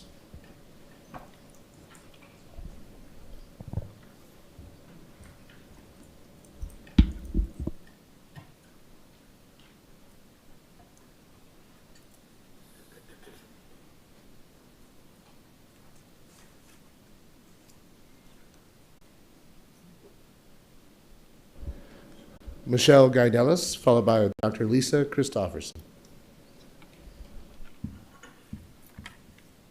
And good evening once again, Madam President, members of the council. My name is Michelle Gaidelis, and I'm resident of Albuquerque's District 6. And I just wanted to come here to voice my strong support for O2611, and also to thank Councilor Rogers for her leadership in bringing this ordinance forward. As the first African-American woman to serve on Albuquerque City Council, Councilor Rogers brings a historic and vital perspective to this work. I was present at the February 18th council meeting and was really moved by Councilor Rogers' passion and resolve in championing this legislation. It was clear from the work, this work comes from a deep understanding of the challenges still facing the Black residents in our city and across this country. I don't have to tell anybody here that racism is not a relic of the past. It continues to shape the daily lives, health, safety, economic opportunities, and even zoning laws that affect people of African descent right here in Albuquerque. This ordinance is a meaningful response to that reality. It would create a permanent advisory body focused on the areas where the community needs the most support: economic opportunity, public safety, health equity, cultural vitality, and civic participation. It ensures that the people most affected by these issues have a real seat at the table when city policy is being shaped. So Councilor Rogers has shown she understands the urgency of this moment, and I'm really grateful for her willingness to act. And I hope that her colleagues will all join in passing this ordinance. Thank you. Dr. Lisa Christofferson, followed by Althea Atherton. Hi, my name is Lisa Christofferson. I stand in support of this bill because I know how much work you have put into this. As the first African-American city councilor, and as my friend and as my sister, my family bought us, and I told you, they bought us shirts because we're twins. When I have my hair down, sometimes my mother calls me you because she watches. And my students also watch. And so I would like to thank this body for considering this bill. It's been a long time coming. It's not perfect. As a Black community, there are not very many of us in this state. We're 2% of this state, and we're not a monolith. And so here we are. As a community, we are not in agreement. We need some time. It's a good bill to get started. We have to start somewhere. And so we don't have everything we need. But you all saw what happens in this chamber, and Nicole and I have been here about 2 years, and we've been enduring this. So I would like to caution my family members in the Black community, when you start with, I support this bill, but it sounds very much like I know I was supposed to help, but I forgot, or, sorry. So it's about that same. So I would ask us to pass this bill, and all of the power structures, the ego problems, the drama we're having with it, and the very serious concerns about Kathy McGill, we might want to, rethink that. Fraud is her MO. So I would suggest we pass this bill, and that we also, city councilors, maybe put in some caveats, that we would come back maybe with some revisions, or as you hear concerns from the community, whatever those concerns are of representation, youth, permanent seats, et cetera, maybe we could come back in 6 months or so with fixes that the group, that the board that's elected, or however that happens, they then come back with suggestions, and then you could change it after that. Althea Atherton, followed by Grace Dukes. Madam President, the last time this body met, our District 6 Councilor Rogers said the phrase, "Representation is not symbolic, it's structural," and it has echoed in my head over the last 2 weeks. It's not enough to just invite a marginalized person to join a board. We need a whole board that centers the perspective of African American and Black members of our community to help the other boards and city structures do the best equity work that we can. I firmly believe that you, as elected leaders, Madam President, and members of the City Council, are charged to identify gaps and build the necessary structures to close them. Councilor Rogers' perspective as the first Black woman elected to this council means that she has the lens to see a particular opportunity for the city of Albuquerque in creating the African American Advisory Board, and I believe this is an important step towards granting people and organizations with relevant lived experience a direct line to bringing solutions to the table. I currently serve as chair of the Transit Advisory Board, and we haven't spoken about this bill, so I can't speak for the rest of the board. But as an individual member, I look forward to hearing the conversation that this board will have regarding the bus system and any opportunities they have to share expertise with us on matters of transit equity. According to our 2022 onboard survey, 11% of weekday riders and 9% of weekend riders identify as Black or African American, and I think part of the reason that the FTA requires these surveys is so we know which communities we serve and make sure that ABQ Ride can continue to provide the mobility services with equity, dignity, and respect. Last month, we celebrated Transit Equity Day on Rosa Parks' birthday, and while public transit has come a long way in the last few decades, there's still plenty of work to do. I know that I do not have all the lived experience to see every inequity in our transit system, and I look forward to having more experts appointed by the city that I can turn to when I have questions, or who can come to us when there's something that we can help with. Please vote yes on O2611. Thank you for your consideration on this matter. Grace Dukes, followed by Eugene Pickett. Thank you again, Madam President, members of the council. I am here to speak in support of O2611. As Councilor Rogers said last meeting, history is not just something we study. It is something we live, shape, and pass forward. Representation is not symbolic. It is structural. It shapes who is seen, who is heard, and who policies are designed to protect. And that is why this matters. Tonight, before you, there is an opportunity to include those who have been historically left out of decision-making processes in shaping the policies to make Albuquerque the great place we all love and all call home. So please vote yes and create the African American Advisory Board. Thank you. Eugene Pickett, followed by Marcia Boyer. Madam President and City Councilors, my name is Eugene Pickett. I'm in agriculture. I'm an advocate for small farmers and ranchers, both in the Latino community as well as the Black community across the country. And in my world, we look at it like everybody eats. So the significance, I think, that like here, you know, when we're talking about this particular piece of legislation, it's extremely important.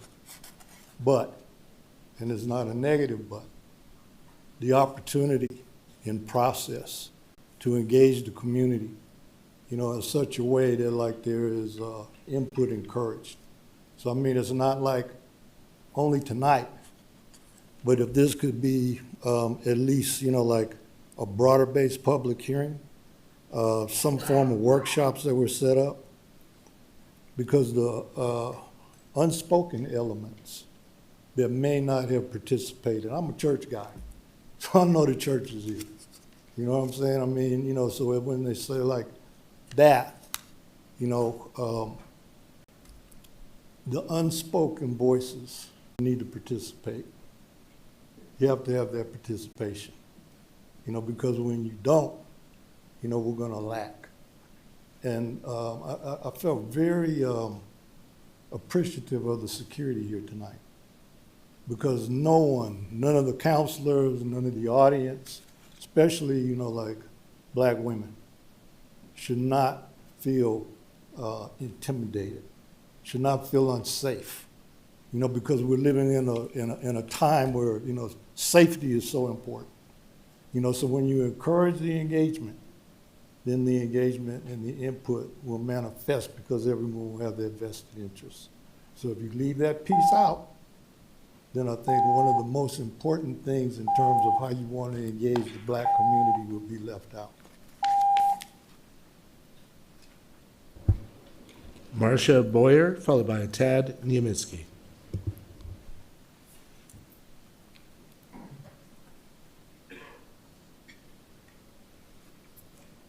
Good evening, Madam President and members of the council.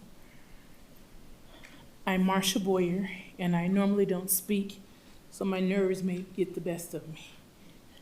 I'm here to speak on O2611, establishing the African American Advisory Board. I'm a descendant of the Boyer family. We have deep roots in New Mexico and go as far back as the 1800s, so I take great pride in any project that supports the African American community.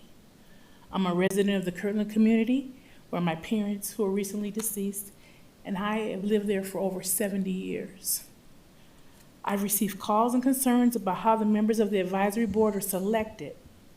There needs to just be more transparency, and there needs to be more additional input, because many just heard about the ordinance via television. I respectfully ask the council to allow more time for more work to be done with the African American community before proceeding. I thank you for your time. Tad Niemitzki, followed by Siobhan Watson. Thank you. My name is Ted Niemitzki. Well, after approaching next year is going to be 60 years in the United States. As an immigrant, lawful immigrant, living first years in Chicago, arrested here in New Mexico. I remember in Chicago, Madison Avenue, black protester, fire all over Madison Avenue. Then I experienced between my nationality, there are three different groups, discrimination. I got fed up after 2 years, and I came to New Mexico. Well, I became quickly successful. And after 2 years living here, my boss sent me to Santa Fe to get a license, contractor license.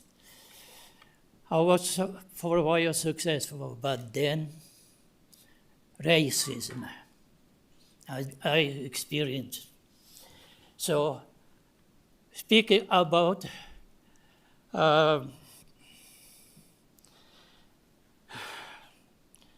racism, I think I see that all. And I feel it. I feel like I am that's what black people went through 200 years ago. Now. Thank you.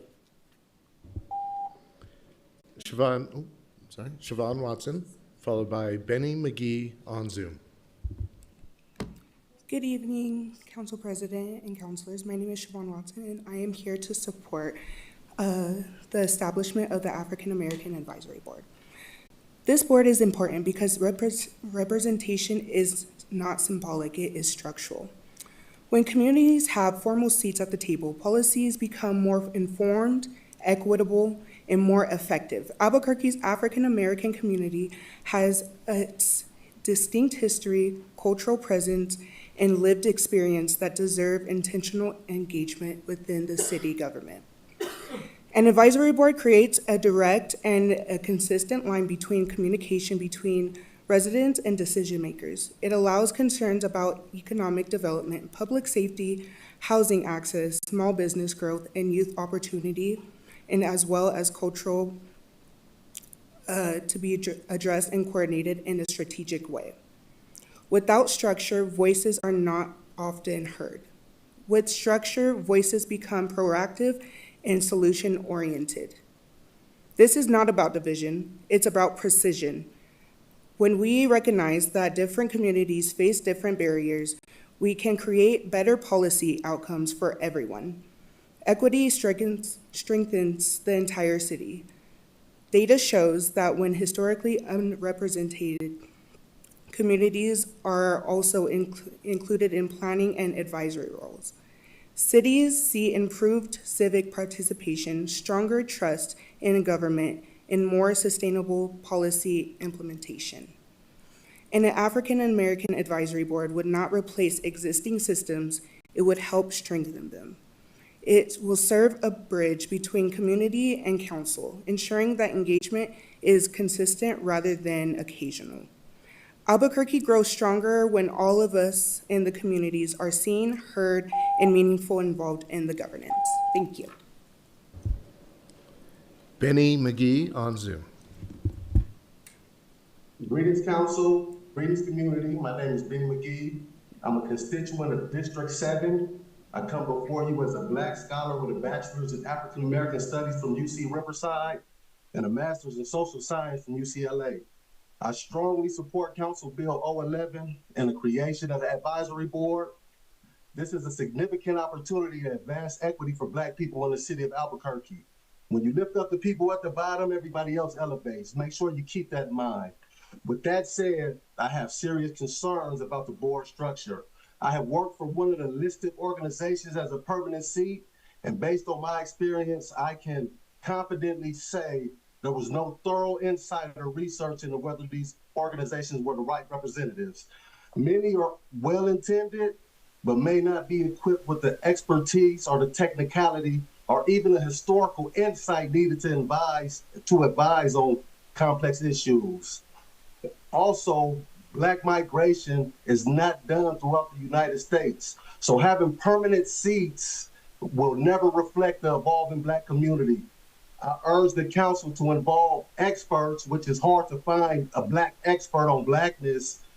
And I think you guys should provide organizations with questionnaires and find out what perspective they have for Black people before they're fully given permanent seats within your city. Thank you guys for making sure I got to make my comment, and just know that the board will only be effective if you have experts guiding it.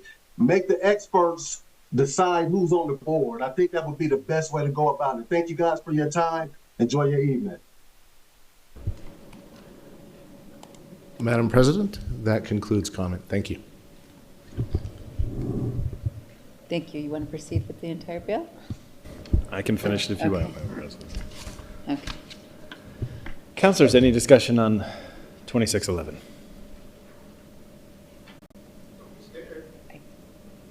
That being said, I do. oh, Madam President. I just want to, we did receive calls. I intend to vote for the bill, but we did receive calls. So I was just wondering who is the staff, or is there someone here who's putting it together and working, just so that we can hear from them about the community involvement I'm so sorry, about community involvement in that process? Councilor Rogers. No, I was asking. Madam President, the bill, it's as written, is Councilor Rogers' bill, so our staff was not engaged in the writing of this bill. It was her staff. Thank you, Madam President. Actually, I did send the bill to Equity and Inclusion before I introduced it for feedback, and did not hear back until after the bill was introduced. So I did, and this is my work carrying over from Equity and Inclusion, and I'm happy to talk about the community engagement we've done over the last 4 years. It started with a strategy team of 36 members of the Black community. We spent 2 years developing the focus areas of economic mobility, of missing and murdered Black family was something that came up after the strategy team, so that particular one was not discussed by the particular strategy team. That was a direct response for the Javon Givens case that we've been working with APD on, where a Black man was hung in the city of Albuquerque and his family wasn't notified till a year later. And so we added this because of that incident. Cultural events and heritage, its purpose of that is to work alongside equity and inclusion for Black History Month programming, for Juneteenth programming, similar to the Hispanic Heritage Committee. Also health outcomes. So I do want to say we do have representatives from UNM Health, the NAACP, APS, and the African American Student Services at UNM, so that we can make sure we round it off with our youth voices. They are included in the bill. So health outcomes was a big part of what we wanted to focus on. The other is civic engagement and representation, making sure we can have more members from the community in these chambers, which regardless of how people spoke about it tonight, I'm still glad to see them here in these chambers, engaging in our processes, because there's a lot of time I look out in the audience and I don't see us here outside of Lisa Christopherson. I think that's another reason. Civic engagement and representation was a big part of that.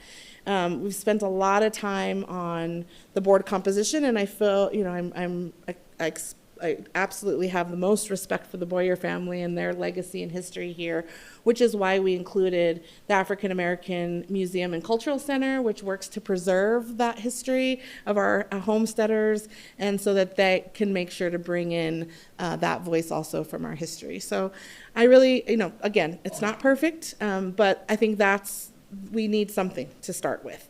I'm committed to continuing to work with the community over the next year as we launch this, work on bylaws, policies, and procedures, and amendments that we can work on to bring back to the council. And so, yeah, I hope that answers your question. It did. Thank you, Councilor Rogers. Councilors, any further questions? Councilor Lewis. Yeah, thank you, Mr. Vice President. If I may, Councilor Rogers, how did you all address, and it sounds like you guys, I know you've been working on this for a long time, but how did you all address the permanent board? I guess it seems like, and again, I'm not sure the total context other than what we've heard tonight.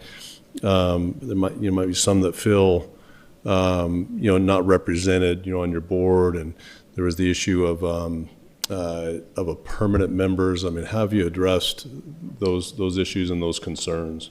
Absolutely. I think that, and I heard the same thing from community members about representation, which is why we did the amendment to make sure that the community members that weren't tied to an org had voting power, just like the orgs do.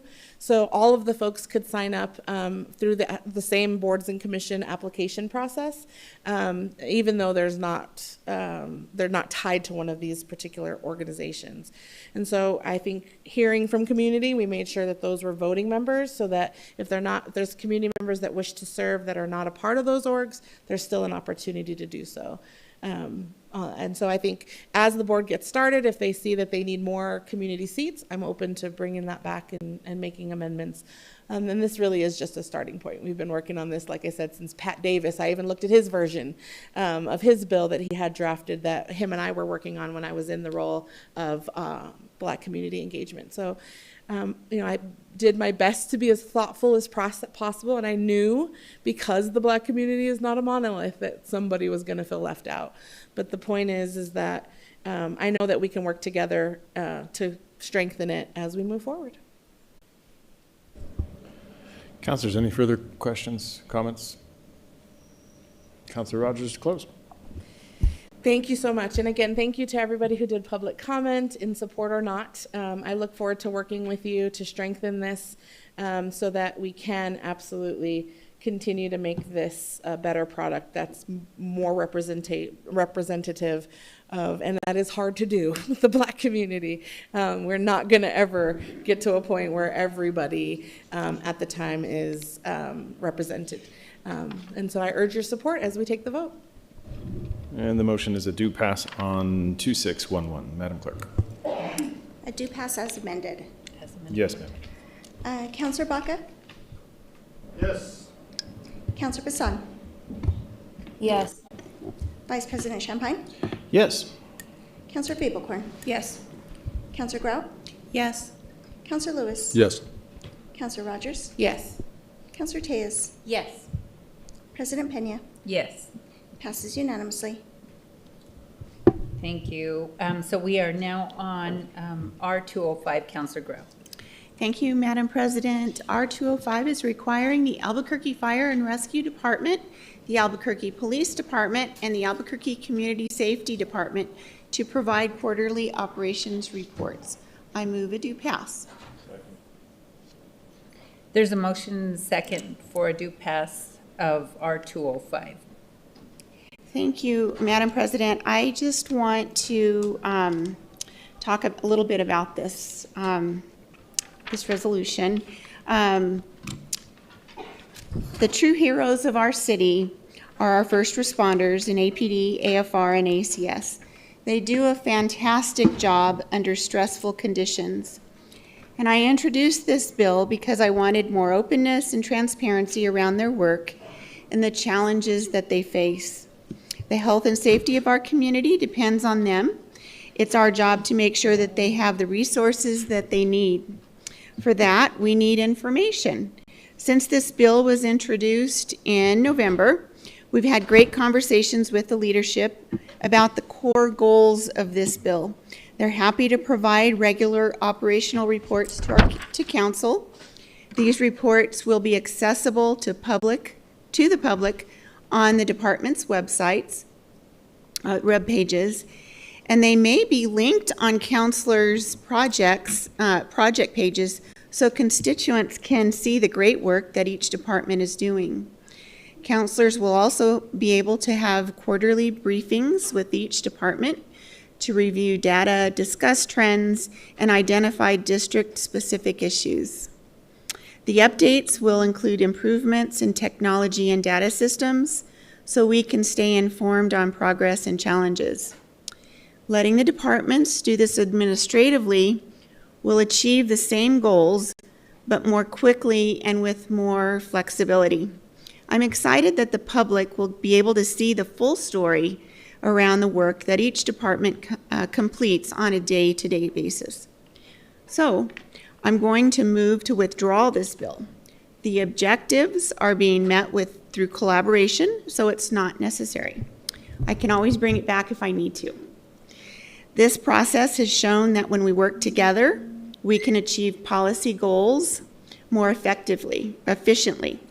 And I want to thank Chief Cecily Barker, Chief Emily Jaramillo, and Director Jody Escabel for their willingness to work with me and our staff. And I want to thank our staff for working so diligently with me to make this happen. I enjoyed meeting with the departments and going over challenges and what's important to us when we're making decisions, budget decisions. It's important that we have the whole scope of everything. The other thing that's very interesting is that oftentimes trends and things that we see are very seasonal. So it's not always going to be the same. And so getting to see, and each department is also different. So I think it's important that we have transparency for the public to see what our public defender or public, our safety staff is doing for us to keep us safe, but also see all the things that they have to do. It's truly amazing, and each district is different. So I'm hopeful that the counselors will find this very helpful to see trends in their districts, to see where we need to work on and move forward and make changes that way. So I look forward to continuing these conversations. So at this time, I want to withdraw this bill. So there's a motion, a second to withdraw R205. That was by Vice President Champagne. But before we go to a vote, do we have any? We have two people signed up to speak, but it looks like you're telling me they're not online. That's correct, Madam President. Thank you so much. So with that, is there any discussion from counselors? Seeing none, Counselor Grout to close. I urge your support to withdraw this. With that, Counselor Madam Baca? Yes. Counselor Bassan? Yes. Vice President Champagne? Yes. Counselor Peebles? Yes. Counselor Grout? Yes. Counselor Lewis? Yes. Counselor Rogers? Yes. Counselor Tejas? Yes. President Pena? Yes. Passes unanimously. Thank you. We're on the final bill of the evening, and this is R4 amending R25-122 regarding minimum staffing requirements for Albuquerque Fire Rescue apparatus. And I think I will ask Counselor Feeblecorn if she'd like to open and close on this bill. Sure, Madam President. So this is the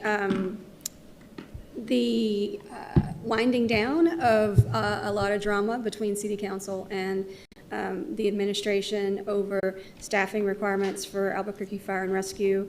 I think we have negotiated a very balanced answer to this problem, and this is our finalizing of that agreement, and so happy to answer any questions. Thank you, Counselor Feeblecorn. Is any questions from the counselors? Do we have anyone signed? Oh, we do. Okay. I thought it was the same two names. So go ahead. Thank you, Madam President. We have Grace Dukes, followed by Tad Niemitzki.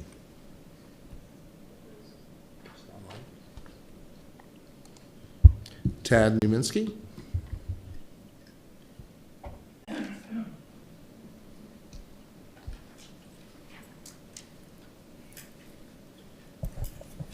Thank you. My name is Ted Niemitzki again. Well, reasonable level of safety while performing the assigned duties, and lot more.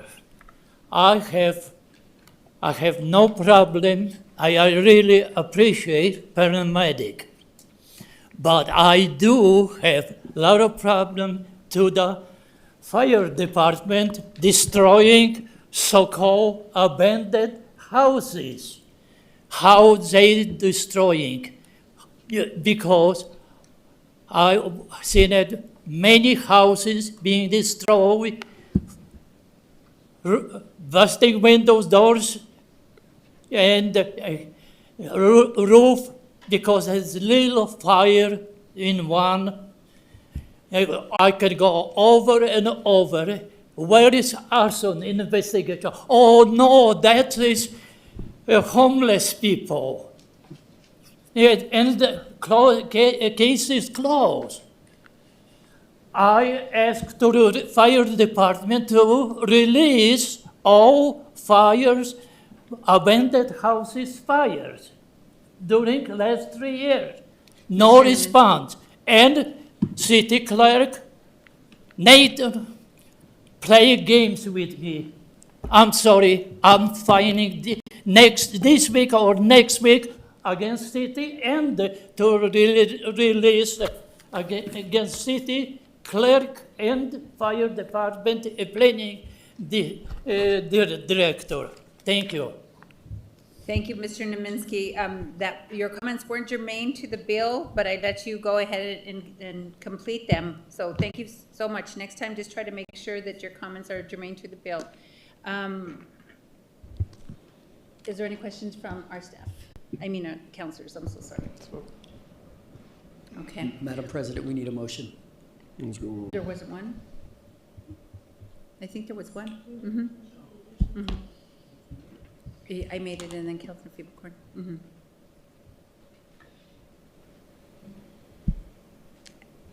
And so I'll send it over to you to close, but I'll just make a couple of comments just real quick. I think this is really, we really got in a situation last year, and I'm just really thankful for your work, Councilor Feeblecorn and Councilor Lewis, to really try to unravel this with, just this was between us and the administration, and then actually really working to support our fire department and our fire chief, and hopefully we can just start to move forward and make real progress on some of the things that we've all committed to. So, Councilor Feeblecorn to close.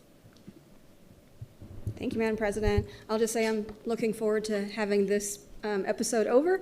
I fully support AFR Chief Armio and know that the department is in good hands, and I look forward to getting back to the work that the City Council should be doing. So with that, I urge your support. Thank you. So there is a motion and a second for a due pass of R4. Madam Clerk. Counselor Baca? Yes. Counselor Bassan? Yes. Vice President Champagne? Yes. Counselor Feeblecorn? Yes. Counselor Grout? Yes. Counselor Lewis? Yes. Counselor Rogers? Yes. Counselor Tejas? Yes. President Pena? Yes. Passes unanimously. Thank you. So that was the final item of the evening. There being no further business, this council meeting is adjourned.